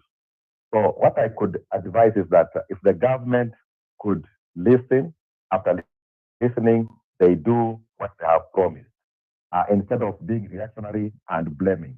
You know, when a government starts blaming, then it shows that it has failed in the ideas. So, like when the minister stands and starts blaming another person, now politicians are blaming each other, and the government is blaming some politicians, which means they are not doing the action as it is supposed to be. It is supposed to, the government is supposed to give guidance. They are supposed to listen and follow what these people are saying. Because I don't think all the young people are saying is wrong. It may be that it needs some time for implementation. Why can't the government just give them a roadmap that we shall do this and this and this? What people want is assurance. People want to be assured that the things that are being raised can be handled and can be tackled in this and this way. Remember, the government has the machinery. It has all that it takes to make things what they need. But if they keep on blaming and they keep on pushing blame to this person and this person, then we are. So my advice would be each and every cabinet secretary should take what the people are saying seriously, and then those who are advising the president should advise him accordingly, so that we have order, we have a government that is acting on the things they have promised. You cannot promise so much things and you are not doing it. Why can't you promise little things that you can do? Why can't you reduce what you can reduce? Because there are some cabinet secretaries who don't even have much they are doing. We can reduce that and demand that we are getting that to use to pay the debts that we have, listen to the young people, the issue of unemployment, how do we get jobs? How can we help these young people to get jobs? How can we enter into businesses? How can we assure them of their security? How can we assure them of their peace? How can we assure them that what we are doing is right? Something like killing people. You know, when people are going to the streets on 25th, they were going to look at, to commemorate what had happened last year. It is unfortunate that the government that was supposed to listen, now we have had 19 people dying this year, which means the number of deaths is increasing. Why couldn't they have found another way of dealing with the demonstrators, even with the army? So we should be able to understand, the government should be able to come up with ways of understanding, listening, acting, and doing what is right. That is my take. Thank you. All right, thank you, Reverend, for that. Let me just go through some of the comments that we're seeing. Eli, we're getting to you in a bit. Dennis Njiru says the only genuine protest was last year, June. Protests nowadays, just anarchy and politics. Nabibia says, our voices are never heard until we go to the streets. Why? A question all of us are asking, Nabibia. We have DT Mwaniki who says the demos are legal from citizens who are frustrated by the lack of good governance, and unfortunately, the government doesn't have amicable solutions and is retaliating with gunshots and supporting actions of hooliganism. Nabibia equally says, another comment, the government of KK was not ready to lead this nation. They should agree that because they were not sure of winning the 2022 elections, they got leadership without any plan. Perhaps we can hear from Mizani 254 now before we continue. Thank you so much, Ashley. And pardon me for the previous submission. I was actually trying to drive off the freeway. On the question you're asking on compensation, I'm happy that we're discussing it, but I don't know the contents that are in the document that the mothers are going to present to the Speaker of the National Assembly. But Nerima, what I'm looking at, and I have to refer, if you go to the Attorney General website, there's a section that talks about the Victim Protection Board. And this is under the Section 31 of the Victim Protection Act of 2014. And the Act provides for compensation, which now takes effect from that is Article 59 of the Constitution. When you look at who qualifies, you'll be startled to look at what in this case is who qualifies rather. You say it says a court must give an order of compensation after the accused is found guilty before the Victim Protection Board can compensate. Now, assuming and looking at how the tall order of our courts is, the process within which the justice system in our country runs, and it can go for years and years. What happens to the family of these people or individuals affected? Until this becomes a very national outcry, that is when a few political figures decide, okay, fine, we're going to offer a few millions here and there just to try and calm down issues. Therefore, in my view, if some of the petition or some of the content of this petition should be looking at will be at what time or who, when the qualification of a victim of police brutality, for example, is proved at the level of IPOA, they should be able to recommend, as the case proceeds, for compensation to happen. That is the initial compensation. That is number one. Number two, I'm also disturbed when, and I think Ashi, again, if you look at your tapes back in the studio, newsroom, you'll be able to find a place where the president addressed the nation and specifically addressed victims of the 2024 brutality that happened on the 20th of June. And in that tape, the president goes ahead to state that everyone that was affected in terms of a victim of that process, they will be compensated, their families will be compensated. And I hope I paraphrase that correct. But that said, just after the demonstrations of the 25th of June, the head of state also issued a statement calling the people that were involved in those demos as anarchists, possibly what would be looked at as a clear coup of the political will of Kenyans. So how do we turn around from calling the young demonstrators as demonstrators to anarchists, and finally, they deserve compensation? So that leaves a laguna in between, and it looks to me more of a political statement rather than a listening ear. So when you talk about us listening or the government listening and trying to change its ways on how governance is approaching this country, I refer you to the bill that was coming to Parliament by then a member of Parliament, who suggested a few ways on how demonstrations will have to happen, what have you, and it fell at the committee level. I'm happy we actually contributed to that. But that said, today we are talking about another bill that is suggesting to adjust something through the Public Order Act. So simply put, we listen, we become reactive, like Reverend has said, and then instead of addressing the issue, we actually find an alternative way to insulate ourselves against the issues that are being raised. So in a nutshell, unfortunately, we have come to the place that we must agree that the leaders that we have today have decided to distance themselves from the reality of the people they are leading. And maybe it's time we went to a discussion table and understand and have a conversation and a dialogue on how better we want to be led as a nation. Thank you. All right, thank you so much for that, Eli. Now, Nerima, I've just seen you raise your hand, or is it 100? But perhaps even as we try and wrap things up on this discussion, maybe you can talk to us about the fact that on Monday, we're already seeing that there are calls for protest or demos, if you like, and we're in an era where, of course, the government is going to retaliate. Abductions are more common. Police killing those that they swore to protect, and it's a pattern that is likely to continue. And there is fear among the youth. For those who perhaps would want to join the fight, but afraid, what word of advice would you give them? I think, yeah, I was saying 100%. I agree completely. But I was, that's a tough question for me because, and let me not lie, I've not even been thinking of Saba Saba because we've had comrades arrested. They're on cash bail, 200,000 each, released today. There are still a few who are currently going through court cases, like, Wanjikutiga. We still have some, we do not know where they are. So it's been really hard to focus because it's been feeling like managing fires every single day as soon as you wake up. But I would tell people to find their way to protest. I saw a tweet that Adele did a few hours ago, and Adele Onyango was just talking about find your own method of protesting. It doesn't all have to be the same way.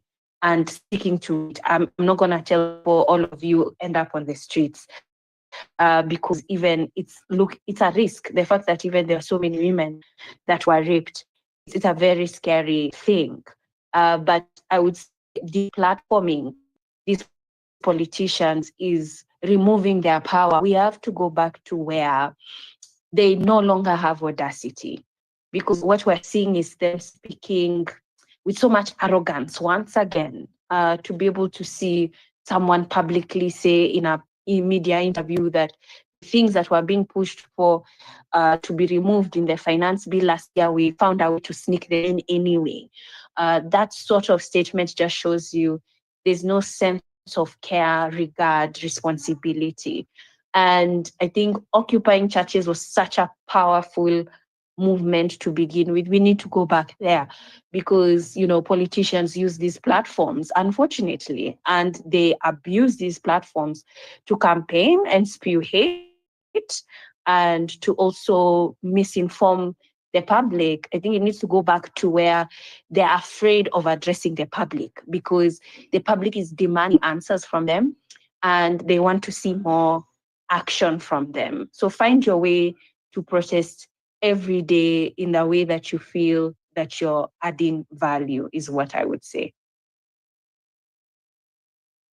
Nerima, before we let you go, sorry, I have to ask about this question because the court stopped the Communication Authority dead on its tracks following orders to media houses banning live coverage of protests. And Kenyans rightly asked if the cameras aren't rolling during protests, case in point, let's say Saba Saba, will there be transparency and accountability and justice? Do live broadcasts escalate unrest during protests? Or does that move account to censorship as media houses claim? Or was it responsible regulation as justified by the Communication Authority? It's an ongoing case, but give us your take briefly, Nerima. It's censorship because we also witnessed the shadow banning of certain hashtags. It got to a point where you're posting and you're not able to see the hashtag because when the media now went on a slowdown, people were trying to record with their phones on other platforms, and because of certain hashtags you couldn't be able to. So we know that they pushed that because they wanted to minimize how much was on record, the visibility, and this was also giving the police room to do what they needed to do without having to account for what they're doing. And a typical example is what happened at Quickmart OTC. Like, if it was okay and free flowing, why not just have the media in there? Why surround it so much? Why not want the eye of the media present? We should be concerned when things want to be done in darkness. So media, I'm glad that they defied some of those orders. I think that we should continue to push back on some of these outrageous statements. Okay, asante sana. Let's hear from the other speakers, even as we conclude. Reverend Walter, I'd like your take on the mutual trust between the National Police Service and the members of the public, which is dwindling. How do we restore that trust between members of the public and the law enforcement officers, just to ensure police are truly committed to safeguarding lawful demonstrations and bringing perpetrators to justice? It's proper to give credit where it's due. Some officers didn't receive kindly the shoot on sight orders by the Interior CS, who belabored on clarifying what he said, but that's a story for another day. So tell us, this mutual trust, how do we gain it back? Thank you very much. Before we had a police force, and now in the new constitution, we tried and called it a police service, where we expected them to have that way of good relationship with the people. Some of them have tried, and I want to appreciate some of the officers who are talking to the demonstrators, who are escorting them, like what happened in Meru, what happened in Mombasa. We can recommend them. But there are few who still have that behavior of using force. So what I can encourage is that we create a rapport that police officers are our brothers, they're our sisters. We create a relationship with them just from our homes, from our roads, everywhere. They should know that they are serving the people. They are not here to fight the citizens, but they are there to protect and to guide and even to take care of these people. Because by the end of the day, we know they are being paid by the taxpayers' money. And remember, some of the issues that are being raised by the people, they are affecting even the police officers. So all of us are being affected by these issues. So it is up to us to encourage the police officers and even those who are ahead of them to help them, their leaders, help them know that they are in this service to serve the citizens. They are not there to fight the citizens. You only arrest if somebody has done something wrong, and they should arrest the people with respect and with that way of humility. The misuse of guns is personal because when you are arrested alone for the misuse of your gun. It is not that the whole officer or even your boss will be arrested. It is you alone. So they are supposed to take personal responsibility to show respect and to show that they are there because of the people they are guarding and the people they are protecting. We can have a way of the police officers, the way the protectors, the demonstrators will show them where they will follow. We can have a way of those demonstrators gathering somewhere and then they are escorted where they take their petitions. After that, they can retreat after a specific time. Say if the or the demos will take 4 hours or 6 hours, then the following the route, they can be guided that people can at this particular time, then they are directed under protection to where they're supposed to go, and then the police officers can now release them to go wherever they are going. Because I know as the protesters were coming out and as they are going to the street, at one point they come in a good way. But when you go to where at one point where you see a razor been put somewhere, you see the vehicles that are on the street, they are scary. And when they scare these people, somebody thinks not they're under attack. So what happens is that they try to act fast in the way of acting, then the police will think now there's war. And in some cases, you can see the demonstrators are so humble, like the boy who was shot selling a mask. Although I had the former spokesman of police say that he used an abusive language, but that boy was just standing because he knew I'm selling this mask and nothing will happen to me. But the police officer came and went to a point of shooting him just because he said something. That is wrong. So we need professionalism. Maybe they can be retrained. They be told how to mingle with the people. I'm happy because today they live with us. Because before they were living in the camp, but now they live with us. So we should embrace one another, work as brothers and sisters, and encourage mutual relationship, just from the higher officers to the lower officers, and even the people as our citizens. We should not fear the police. We should see them as our brothers and sisters. I think it needs more of education, more of training, and more of having some, even play together. When we have free time, we can have a relationship where the people and the police can have a time to just talk and discuss these matters together. I think that will be helpful. Thank you. Well, thanks, Reverend. Wise words. Asante sana for that. Kyoti Sonko, I hope you're still there. As you give us your final comment, we'd just like to hear from you because we're anticipating Saba Saba protests on July 7th. And from the last protest, we heard what the government said. It was more of anarchy than, peaceful protests. How do we avoid such a scenario where protests start peacefully, but are infiltrated by well-organized criminal networks with, a deliberate agenda to incite chaos and destruction of property across the country? What stops a goon from carrying a Kenyan flag and looting once under the guise of darkness? So these are some of the questions perhaps we need to evaluate even as we push for our right to peacefully protest. So Keoti Sonko, your final take? Okay. First and foremost, a goon will find it very easy to loot if he's looting and the police officer in official uniform is standing there watching. And that is what happened in the last protest. That was along Luthuli Street, Luthuli Avenue, and Tomboya Street, because I was there and I saw. The goons are looting, police officers are standing there watching. But then they are meeting peaceful protesters with the tear gas and excess forces. Some are being shot. They are not goons. So we find out that for us to curb that issue of infiltration and goons coming on the streets, then let the police officers do what is supposed to be done. What is supposed to be done by the police officers in the protest is to guard the peaceful protesters and to maintain law and order. Whereby, if someone who doesn't resemble the peaceful protesters comes and infiltrates the protest, then that person should be held accountable. He or she must be arrested and then be presented to the court of law to face full law of justice.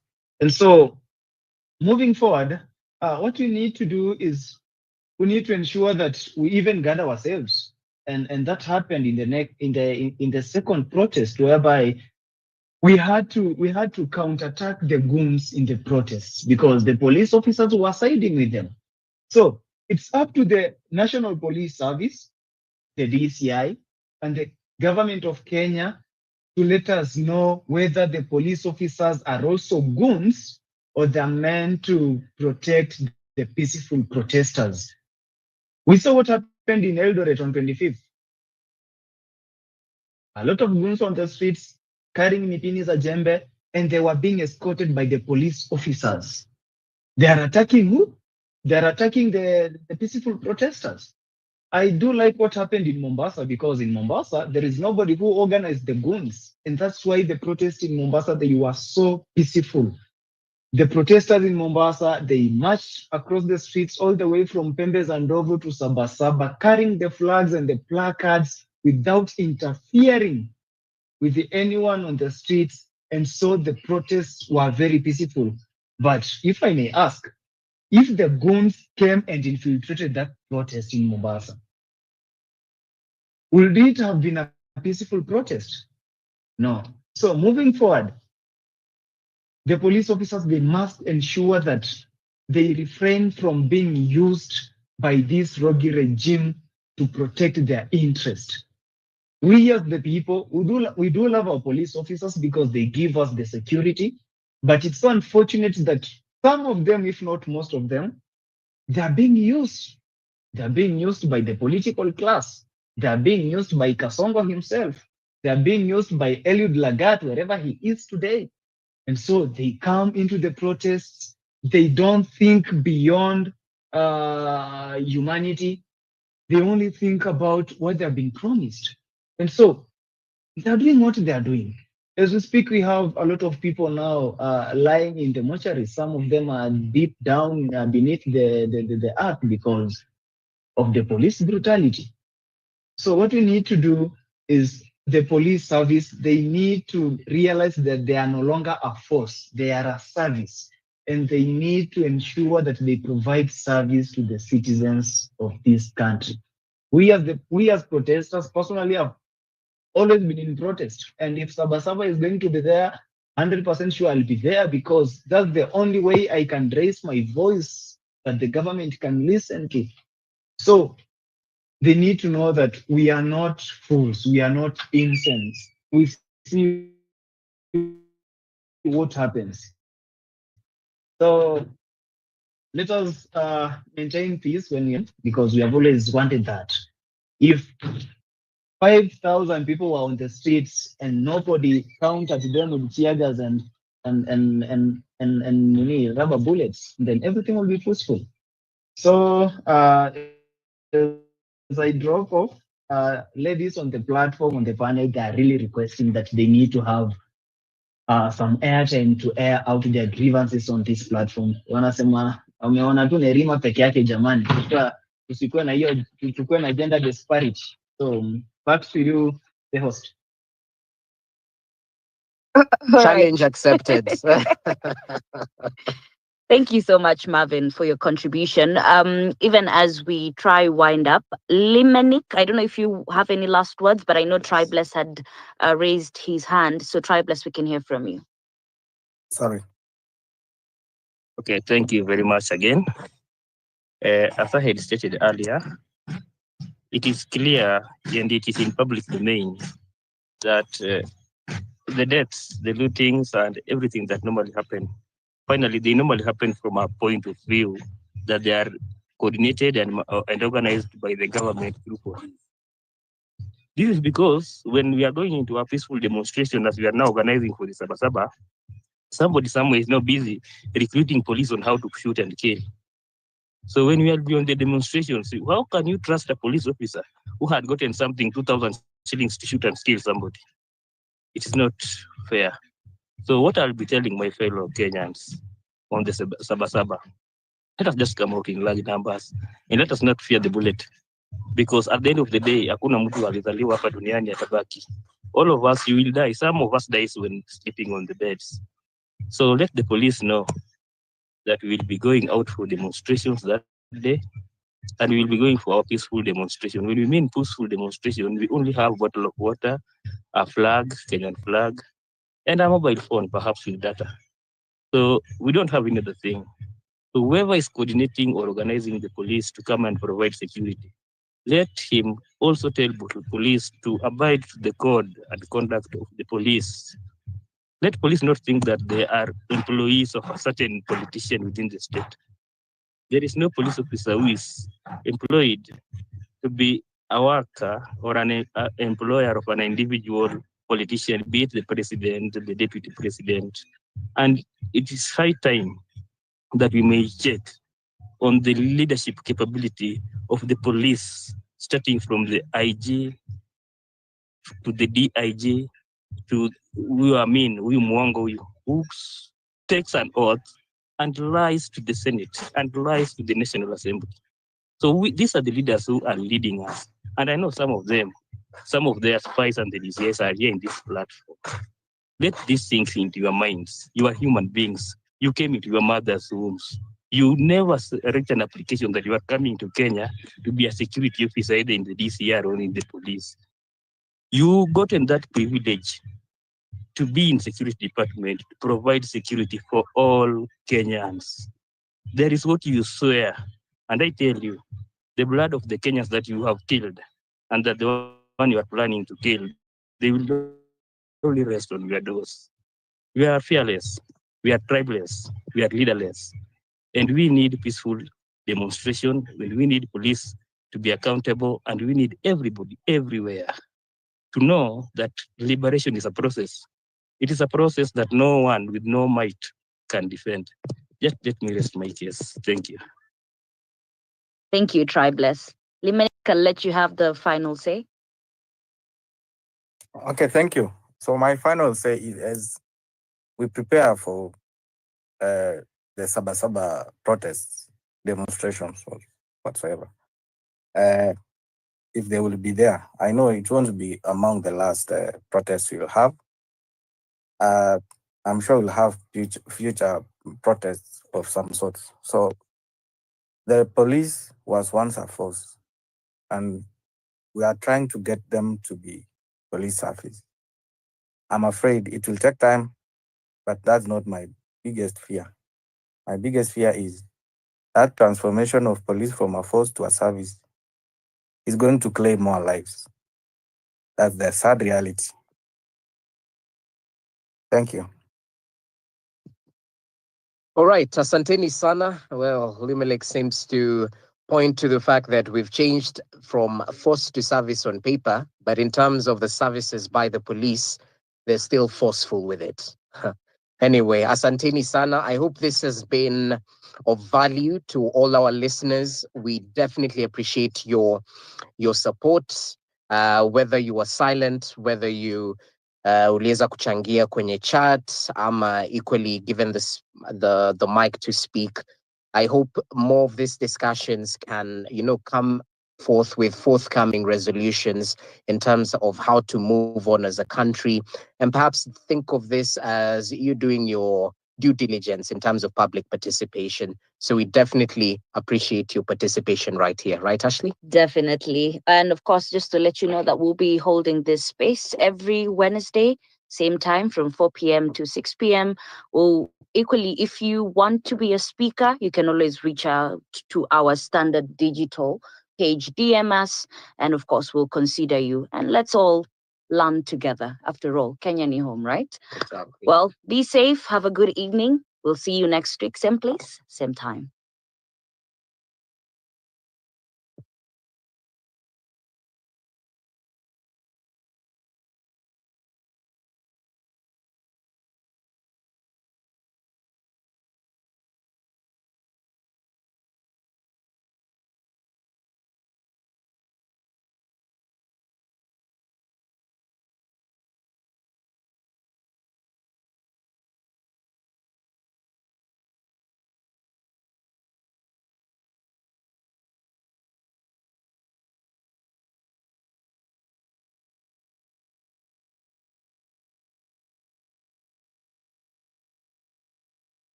Peter Ndrangu.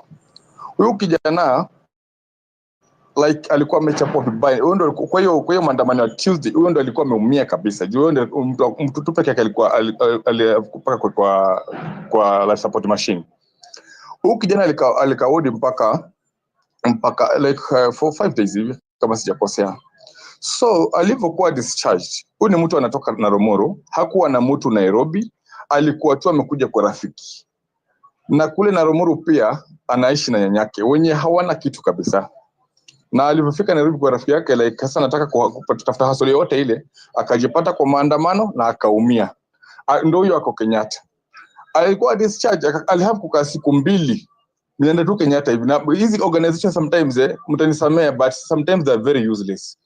Wanachagua, wana ubaguzi kwa sababu unaambia mtu usitaki kutaja mtu majina kwa sababu sitaki uhadui. Hii struggle sasa hivi sitaki uhadui na mtu, hadui tu akwe mmoja Ruto.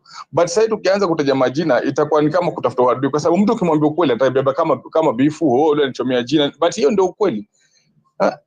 Unapigia simu mtu unamtumia, anakuambia si nitumie, unamtumia evidence zote. My friend, don't send me money, me I don't watch your fucking money, but nimekutumia evidence zote. Wewe si uweke tu pesa kwa simu basi, watu wa Kenyatta wakuprompt ulipe bili, mimi nipe receipt like nisaidie kijana.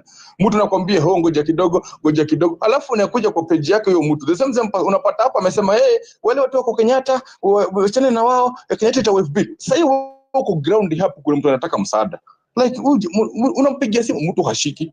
Mshengo mtu anasema nini? Kama hutakuja basi ni sawa, basi si useme tu ukweli, at least mtu uko pale asaidike. So unapata kifika ni upande wa hosi, tunafeli sana wenzetu kabisa kwa sababu kuna watu wanateseka tu Kenyatta. Kama juzi mimi nilikuwa Kenyatta mwisho juzi, jana sijaenda, nilikuwa na shughuli zingine mahali. Lakini huyu msanii alikuwa anawaambia huyu mwenye alipigwa risasi ya sura, alienda Kasongo akamaliza the following day akakuwa discharge. Haya ni bili nafaa kulipwa, nilimwacha huko, sijui what happened from there, sijui. Unaona hapa nje tunaambiwa Kenyatta amebili all through disaster management fund, host you through what, upuzi mtupu. The same case ya Peter Ndrangu ni madam fulani alihave kupiga simu uko serious, nikamtumia kila kitu, akasema okay wacha nitafute pesa nikope, halafu tutajua tutarudisha hii pesa. Nikamwambia fine.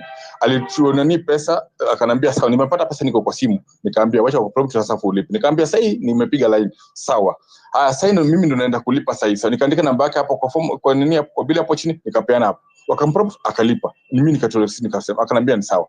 Madam mwingine Jeremigwi, okay asante pia, huyo ndo alitupatia transport tukapeleka kijana mpaka Naromoro. Mazee Kenyatta ni struggle. Yaani okay after maandamano si ati turudi nyumbani, tuende tushughulikia wenzetu. Kenyatta ni struggle. Kuna watu wanataka tu kusaidia vitu mingi tu, hata kusukuma stretcher hiyo ni kusaidia mtu. Kwa mtu ako huko haizi tembea kwa ward ile, kwenda kule si kumfungulia faili, hiyo pia ni kusaidia. Si lazima uende pale ukuwe na pesa, no. Kuna msaada mingi ambao tunaweza patia wenzetu wakiwa Kenyatta. Kesi ya Ndagui, naona tunafaa kurudi straight mpaka huyu kijana wetu wamwachilie, kwa sababu the early the better. Tukinyamaza sana tutakuja kupata stories zingine hapa, alijipigisha kwa mti, unajua alikuwa kwa gari akaruka akakufa. Tutapata stories mingi tu za upuzi, but si wote tunajua kabisa wote ni ushenzi, watakuwa tu wamefanyia ile kitu. Leo pia kuna comrades kadhaa nimeona sasa hapo wameshikwa kana generali, ati generali alikuwa guni lini? Nani hajui generali? Like me have been with general several times, tunaishi area moja. Generali alikuwa guni kutoka lini? Sijaweza kufika Mdhaiga, but nimeona comrades kadhaa wamefika Mdhaiga. Kesho ni Sunday. Kesho ni Sunday. Wale wataweza kufika Mdhaiga, naomba pia kwa sababu watu tunajua mahali wako, tunaweza jitokeza Mdhaiga in solidarity, and then on Monday tutajua ile tutapelekwa sisi wote tutoke pale in solidarity of our comrades. Asanteni sana, naomba niachie hapo. Asanteni sana. Thank you so much. That has been Prince. And Afro, there's something that Prince has said, and it's good to let the people also know who is Prince Baha. And Prince was hurt during our first demos in June last year, and his body took almost were they 7 or 8 bullets, Prince? I think he will be clarifying that. Prince, are you still there? I just want you to clarify on the bullets. How many were they? Because I remember, okay, Sawa. I think it is not something that, but I want to amplify what he was saying. How many bullets were they? Because I don't want to speak when the people think that I'm trying to fake a story. I want Prince to tell people here how many bullets were they on your body. Okay, bro, nilikuwa risasi 8 June 25th last year. Na okay, just stop it there. Okay. Just leave the rest to me. Leave the rest. Now I know where Prince is coming from, and this is very, very, very, very important, Afrocentric, and some of us who have been busy organizing this platform. There are people who the public has entrusted on collecting funds, especially to follow up on people who get hurt. Unfortunately, let me put it this way: some of us have been abusing this goodwill of Kenyans. That one we have to put it in black and white. Initially it started very well, lakini ni kama pepo fulani ilikuja ikaingia mahali. Because Kenyans in one voice are helping each other. They are helping each other. They are ready to help each other. But tukifika mahali ni kama sasa tumeanza kuchukua hii imekuwa personal, umenielewa? Imekuwa ni personal journey. You don't want to do this. I think Afro going forward, we need also to set up, to decide. Let us come with the people. Let us come even if we are going to have one account that is purposely going to be channeled to ads that must be like a fund ambaye inaenda kushughulikia kila mtu, because the stories that Baha is giving is cross ni story imekuwa na watu wengi ambao waliumia. There is nothing that pains after you going to the streets, you get hurt, umepoteza mguu, you will never be the same again, and then later on you realize you have been abandoned by the very people that promised you watakuwa nyuma yako. It is very bad. It is psychologically, it is tormenting. Let us have, tukue watu wa utu, na wale ambao wenye wamepewa ama sijui nani aliwapa. I want to put it that way. But going forward, I want us to have conversation. If it is a fund, we cannot have an opportunity where people are fighting over pesa, funds. Ni nani atachukua sijui pesa ya wapi na wapi na wapi, and this is the nonsense that is making Ruto really infiltrate our movement with money, because there are people who are so much interested with money. You will not save this nation if you are going to behave like the politicians whom we are trying to replace. No. So let us call a spade a spade. I know where Baha is coming from. Wewe kama unajua uko na pesa ambayo inafaa ishughulikie wale watu ambao wameumizwa, kindly do that. Usianze kutupea madoido ingine hapa hivi kwa social media, and we will call you out. We will call you. That money is not yours. That money has been contributed by Kenyans. And Afro, it is so sad there are so many people in the diaspora, and this goes to my friends in the diaspora. Kindly, you saw there was an individual in this country whom you invested a lot of money, you gave house, you gave a home, you gave even him a compound to make it a party headquarter and stuff, and eventually amekuja juzi akatuambia kwa heri, mimi I've left you in the air. Let us be very careful. Let us be very careful. Let us channel resources. If you are very, very intended in rescuing this nation from where it is, channel resources where you think they will do the right things. So wale ambao wamepewa pesa ya kushughulikia wale ambao, there are so many comrades wako huku nje wamepigwa, wamenini, kindly enda uwashughulikie with the dignity, with the transparency, na ufuatilie kila mtu, na usiifanye ni iwewe peke yako. You can have a team of people, because kuna watu wako hurt other counties. It's not only in Nairobi. Delegate. The problem with us, we don't want to delegate. You want to make this thing, you want to own it, you want to be the face of it. We are not here for showbiz. We are not here to compete. No, we are not. That was on a lighter note, but it is actually the truth. So Baha, I'll be coming to you. I can see your hand is up. I don't want I want to bring the tone down on that conversation. Let me go to Abdullah. Abdullah, thank you for joining us. Let me hear your sentiments, especially on Dagwin. Dagwin have been with you on several spaces. You've heard him speak about the evils of this government. What is your take on his disappearance, Abdullah?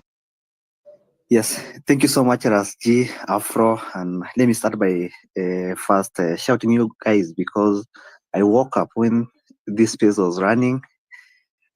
It is still running, and you're doing this for the nation. You're doing this for good governance. So I think you guys deserve a good shout out. So for that, Afro. Yes. Mnanipata? Okay, thank you.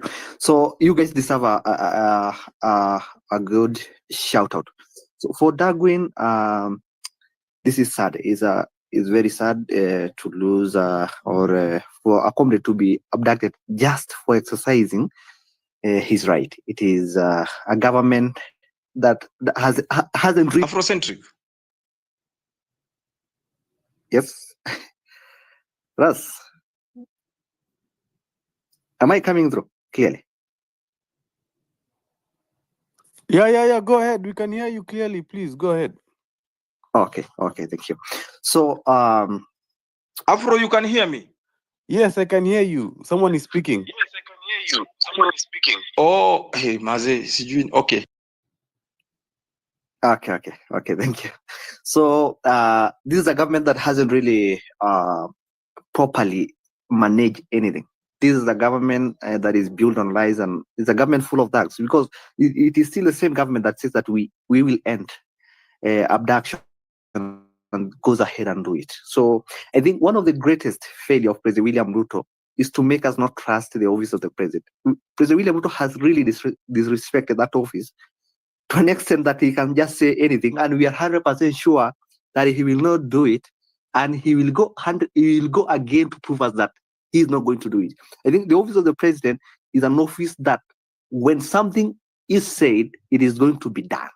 So I think we need to hit the streets for us to get our comrade back, because when we keep quiet, we know how this government is going to do. And I just took to the speaker pardon because there was a guy who was there who was speaking a lot of nonsense that we are banning our country. It is the politicians who are banning our country.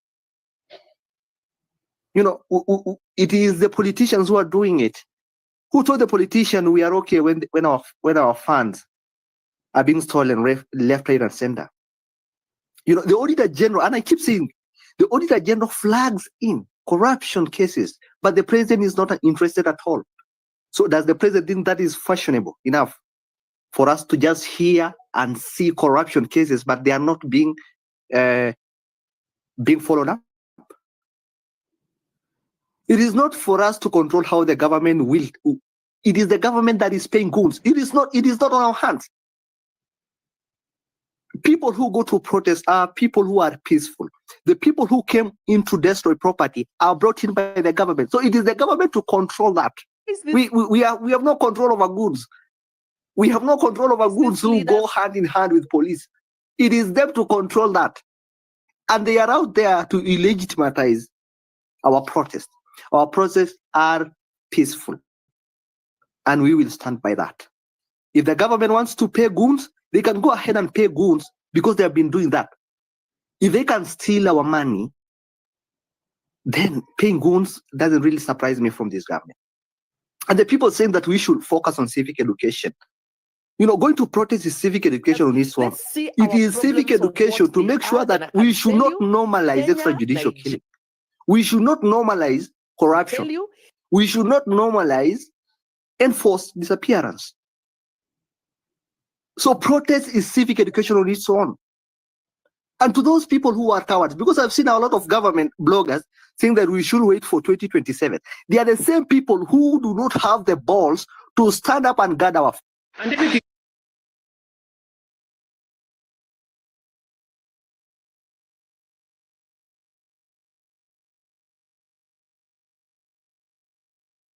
they will not do that. You know, even when we go to 2027, we still need men and women who will vote in our country. We are saving our country. We are getting back our country.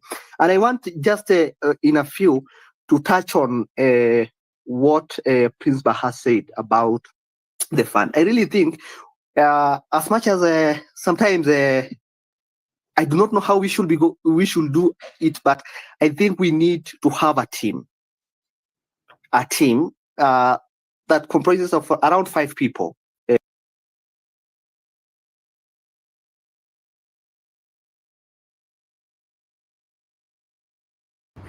As President William Ruto's administration marks its midterm point, we speak to Mercy Wanjao on the progress made and executive leadership. This is Shimi's Business. I am your host, Claire Munde.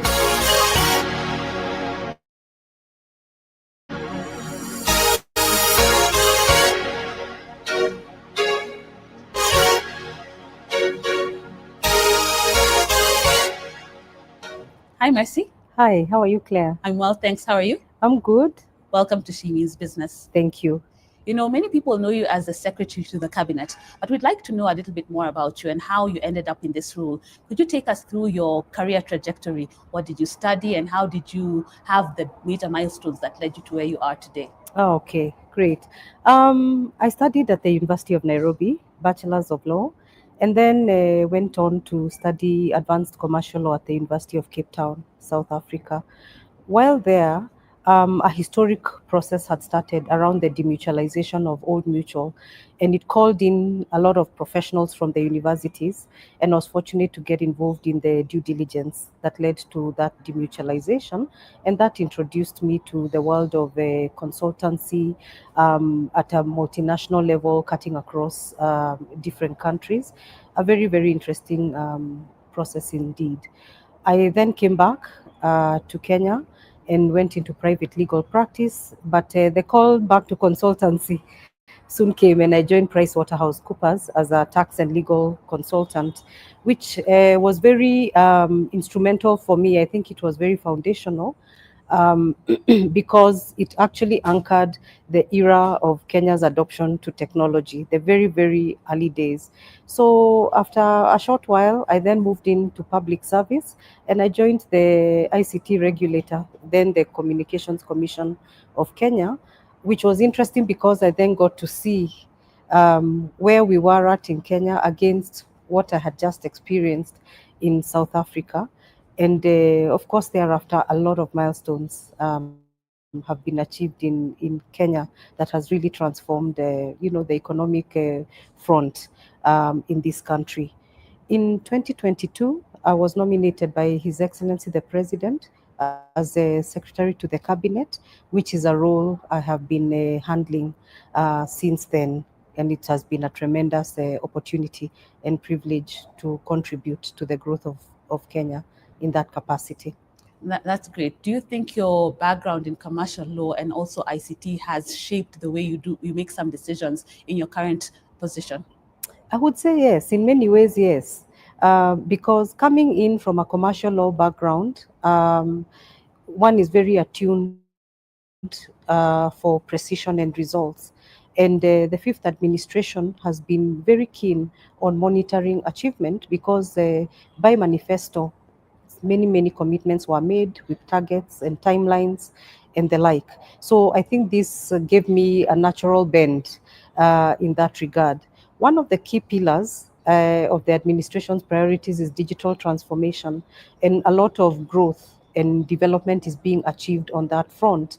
And this obviously has really been very exciting for me, coming in from the technology sector and being fairly digitally fluent, to be able to contribute at this level, to be able to see the changes that can happen. For one of the ones that I would speak to is the eCitizen platform. In September 2022, eCitizen had 397 services, and the commitment was 5,000 services by 30th of June 2023, which was achieved and slightly exceeded. The experience was so heartwarming that we were urged to enroll 100% of government services online. And that led to a process where to date we are at about 22,000 services. There is practically no sector in this country that is untouched by digital transformation. Are all services perfect so far? No, because the back ends have various levels of automation, and that continues to be work in progress. But suffice to say that the commitment is to enroll all services and to enroll them and have infrastructure that can support service provision end to end. That's a transformative measure, and that's a continuous ambition that we seek to achieve. Wow, wow. Yeah. And as you talk about this digital transformation, you're coming from a very intense couple of days. Yes. It's midterm review during the third National Executive Retreat. Tell us, what have been some of the key takeaways from this retreat, and what is the way forward? What are some of the things that you've seen need to be worked on, and what are some of the gains that have been made so far? Yes, indeed, Claire. We came from a very intense 3 days, very exciting and very enriching. This was the third annual retreat of the fifth administration, and more importantly, is a midterm review. We have just crossed over there's 2.5 years within this term. So, like any other business process, it becomes important to pause, to reflect and assess. Where are we going? Where did we come from? What promises were made? Have they been achieved? What are the risks embedded in this business? And what should we do to ensure that we stay the course? So, under that theme, we came together with various critical stakeholders to examine the progress made so far. And this was very instrumental because at the bottom line, we recognize a couple of things. One of them is that delayed execution is promises. And this should be curtailed as much as possible. Indeed, execution at any level is never an easy thing to do. But even having said that, it's important to recognize the need to identify the early warning signs, try and unlock them, involve all the parties involved required in unlocking so that we are able to achieve the end goal. There, of course, at midterm is a sense of urgency because the time, is moving on day by day, and hence the need to be able to cross over and move as efficiently as possible. Government is a bureaucracy, but government also needs to become leaner, more efficient, and smarter because Kenya is a young country and the population demographic is fairly young. And our youth population is highly educated, is exposed, is ambitious, and they want better and they deserve better. So, given that this is the kind of Kenyan that we have, it then behoves us to ask, where is the alignment? Are we carrying everybody along? And because of that, government needs to come across as agile, efficient, less complex, delivering value, because this is why governments exist, to provide services, to drive value, and to ensure that Kenyans have a better living standard as we move on. It was a very intense session. You recall, starting off at the fifth administration, we started off with the Kenya Kwanza platform. We're now in a broad-based government, and the need to all recognize that when we come together, even when views are different, we must be able to articulate issues based on facts, because at the end of the day, we all work for the one nation, Kenya. And if we have no Kenya, if you have no nation, then everything else that we talk about is mere wishes and deferred dreams. Of course, one would look to the national anthem. One of the sentences in the stanza is plenty be found in our borders. And I think this, in an unspoken way, was the foundational conversation, because plenty is within our borders. We need to actualize that. And if it can be actualized now, why wait? If the reason why we are not actualizing the plenty is because of inefficiency or corruption or just duality of views and lack of synergy, then we need to deal with this kind of constraints, this kind of risks, and bridge the gap so that we're able to bring a one government approach and leverage in order to achieve for the betterment of all of us. Okay, so Yeah. you've talked about issues like the bureaucracy and really looking for a leaner operating process. Could you tell us like two of the takeaways from this midterm review where you're seeing there is progress that is being made, and two others that really there needs to be more work done if we're going to help this nation get to where we are, as we are saying, plenty is being found within our borders? One of the things that came out as a resolution is that all government procurement is going online on e-procurement by 1st of July. That in itself is a huge transformation because it will promote transparency, it will transmit clarity in terms of the processes for obtaining services and goods and services in this country. Is a very efficient way of government doing business. So that's one of the things that came out. Another one was the urge that any remaining government to citizen service must go online. Also, to just mention to you, Claire, that Kenya is the one country in Africa that has included persons with disabilities 100% online. And this was recognized by the Global Disability Summit sometime last year. And the reason for that was because if you're a Kenyan, no matter what ability you have, you deserve the recognition, the dignity, and the platform to engage with your government to give you the services that you deserve. And through use of sophisticated algorithms and software, this has been achieved. So I'm very optimistic that as we continue to automate the infrastructure around the services, remember I said not all back ends are fully automated, that this should provide a very seamless experience for Kenyans, whether you're in the country or outside, and regardless of the different abilities that one may have. What will that do to us? That will take us to a next level because once all services are automated, once all Kenyans are recognized in the system, we should be able to deploy new technologies such as artificial intelligence to add value from cradle to grave so that the systems should be able to prompt us. It's time to get your ID, it's time to get your passport.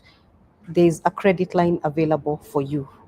There's this and that opportunity. Would you be interested? Because your details and your data are there.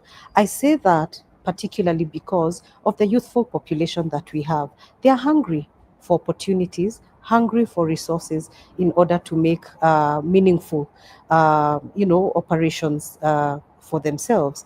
This kind of data and information should enable us to bridge gaps because jobs is the one thing that we do recognize and has been recognized in the economic survey of this year that more still needs to be done, and not just jobs, meaningful jobs. Now, somebody will pose and ask, why don't I get a job? Why don't I have a job? But jobs are not created overnight. Jobs take time. Under labor economics, for a job to be created, it takes about 20 years because that policy shift should recognize that that citizen is born at birth so that it starts off with the early childhood, the curriculum training, orientation towards the priorities of that country, so that at the point when this citizen grows to the point where they need a job, the infrastructure and the platforms have been created. So right now, Kenya, like in many other African countries, is enjoying a labor and a youth dividend, but the meaningful opportunities to absorb them is not quite there. There are avenues that are being explored to create those opportunities, but more remains to be done.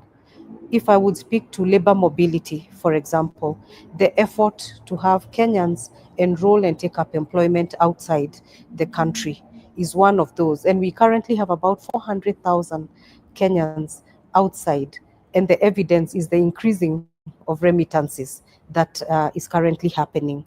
There is a push under labor mobility to ensure that as we go along, we begin to take up higher skilled jobs, higher level jobs, because right now the take up is still at fairly lower jobs, so that we'll be able to enjoy the broad spectrum, because Kenyans possessing those qualifications are ready, able, and willing to take up those jobs. Another priority is housing. Housing, yes, is about housing as a basic human right and the need to provide basic decent housing, but it's also about jobs. And housing is taking up a lot of employment opportunities, where we are having a lot of the medium small enterprises, the MSMEs, are taking up contracts to build the affordable houses that are all over the country. And indeed, in many of the towns in Kenya, the landscape in these countries is actually being altered by affordable housing, because affordable housing represents the best and the highest standard of houses constructed in those towns. So the shift is happening to absorb youth to create these jobs. But of course, more needs to be done. We are a young country generating about 800 job seekers every year. An economy needs to develop that can uptake that number of jobs. And as we prepare and as we work hard in the various sectors, in agriculture, in mining, in education, and the others, that we would be able to provide and expand that base to ensure that there is continuous take up of these people, and not much waiting for jobs or taking up any job because I couldn't find a job that fits my skill levels. So we were able to identify that tangible progress is being made in terms of sectors like agriculture has registered very, very significant moves in the rice, in sugar, in coffee, in tea, in dairy. There is tangible progress, and farmers have received unprecedented prices in the last season. What has that meant, for example, in the case of maize? Because of the use of subsidized fertilizer, where a bag of fertilizer now goes for 2,500 shillings, we had bumper harvests all over the country. We had a lot of supply all over the country, which led to a new problem: post harvest losses. You may call that maybe a better problem, because the challenge remains to harness the harvests and to lower the cost of loss, the losses that we continue to experience, so that we are able to protect and safeguard these harvests. We have milk from dairy farmers across the country. We have the livestock policy seeking to harness leather and utilize it for value addition, in order that the farmer is able to have more, not just the milk that we look to, but now the milk becomes subsidiary, because the cow will yield the leather, the hooves, and many other parts, and the milk we have been enjoying alongside. So this is a great opportunity. The sugarcane farmers enjoyed a dividend for the first time, and we did not have sugar imports in 19 years. So a lot can be said, but suffice to say there is tangible benefits. It is reflected in the lowering of the cost of living. The cost of living of basic goods like flour has gone down, the cost of energy has gone down, and those commitments carry on. As we move on, because this is half term, and this is a time to consolidate so that we can catalyze the implementation of these projects. I believe that things can only get better, and we should move forward very constructively in order to be able to register those kind of benefits. So we are talking about not just creating jobs, but actually meaningful jobs. And you did mention that it's not an overnight thing to create a job. It can take up to that 20 years. So how do we strike the balance? Yes, we're getting those remittances, but also how do we strike the balance in creating jobs just right here within the country for our youthful population to make meaningful use of their time? Uh-huh. Now, that's an interesting question, and I think it is a complex issue, and this is why it has evaded us for many years. For one, the economy needs to grow and deepen in order to develop the capacity to create these jobs and then uptake the youth. And these are some of the benefits that we have seen in looking at sectors like agriculture, for example, where the growth and the expansion is very, very clear. But as it does so, it becomes necessary to look elsewhere for that capacity to be taken. And this is the mobility, jobs mobility that's happening elsewhere. So that should create an environment where the balance is sensitive, it is gradual, but then it should pick off at some point. Maybe just to give context, the African continent is rising in terms of population growth and the youth dividend. And the statisticians say that this will carry on to 2032. Kenya is one of those that will enjoy that kind of curve. So the question that we asked ourselves in the last 2 days was, knowing what's coming, what should we do to ensure that Kenya is a better place progressively? Because, as I said, jobs are not created in a day. So policies should be in place today that will enable the creation of that meaningful job in 20 years' time for the citizen who was born yesterday, for example. This is a gap that Kenya needs to bridge and to bridge meaningfully. Even as it does so, and recognizing the young population, the issue of health obviously comes to the fore. And once more, the matter of universal health has evaded us for a long time. But under the universal health coverage that is currently ongoing, we begin to see take up of about 23 million Kenyans from 8 million before, because we need to assure ourselves that as we continue to rise and continue to grow with a youthful population, that it is a healthy nation that is able to handle its mandate. So the health coverage, which has the hopes of implementation, of transition, so that when things calm down, there should be no Kenyan exposed or any Kenyan who has to sell property because they need to take care of medical bills. So as you can see, there were many discussions up in the air, but all designed to answer the one question: what are the needs of Kenyans? What track are we making of meeting those needs? Because this is our imperative, and Kenyans deserve these kind of services. Of course, with that comes a lot of commitments. And we also looked at the kind of gaps or risks that beset us as a country, that beset any business actually. And at the top of it, of course, is the budget's financing, the deficits in financing, and the encouragement, because I do not think there's anywhere in the world where one gets 100% of the resources that they need to achieve what it is they need. But it is possible to identify and find partners of mutuality so that you can come together and be able to achieve in unison, and is a win for the fragments of finance to bring it to the totality of the whole. Okay, now I'd like us to talk a little bit about your experience in the Secretary of Cabinet, but a little bit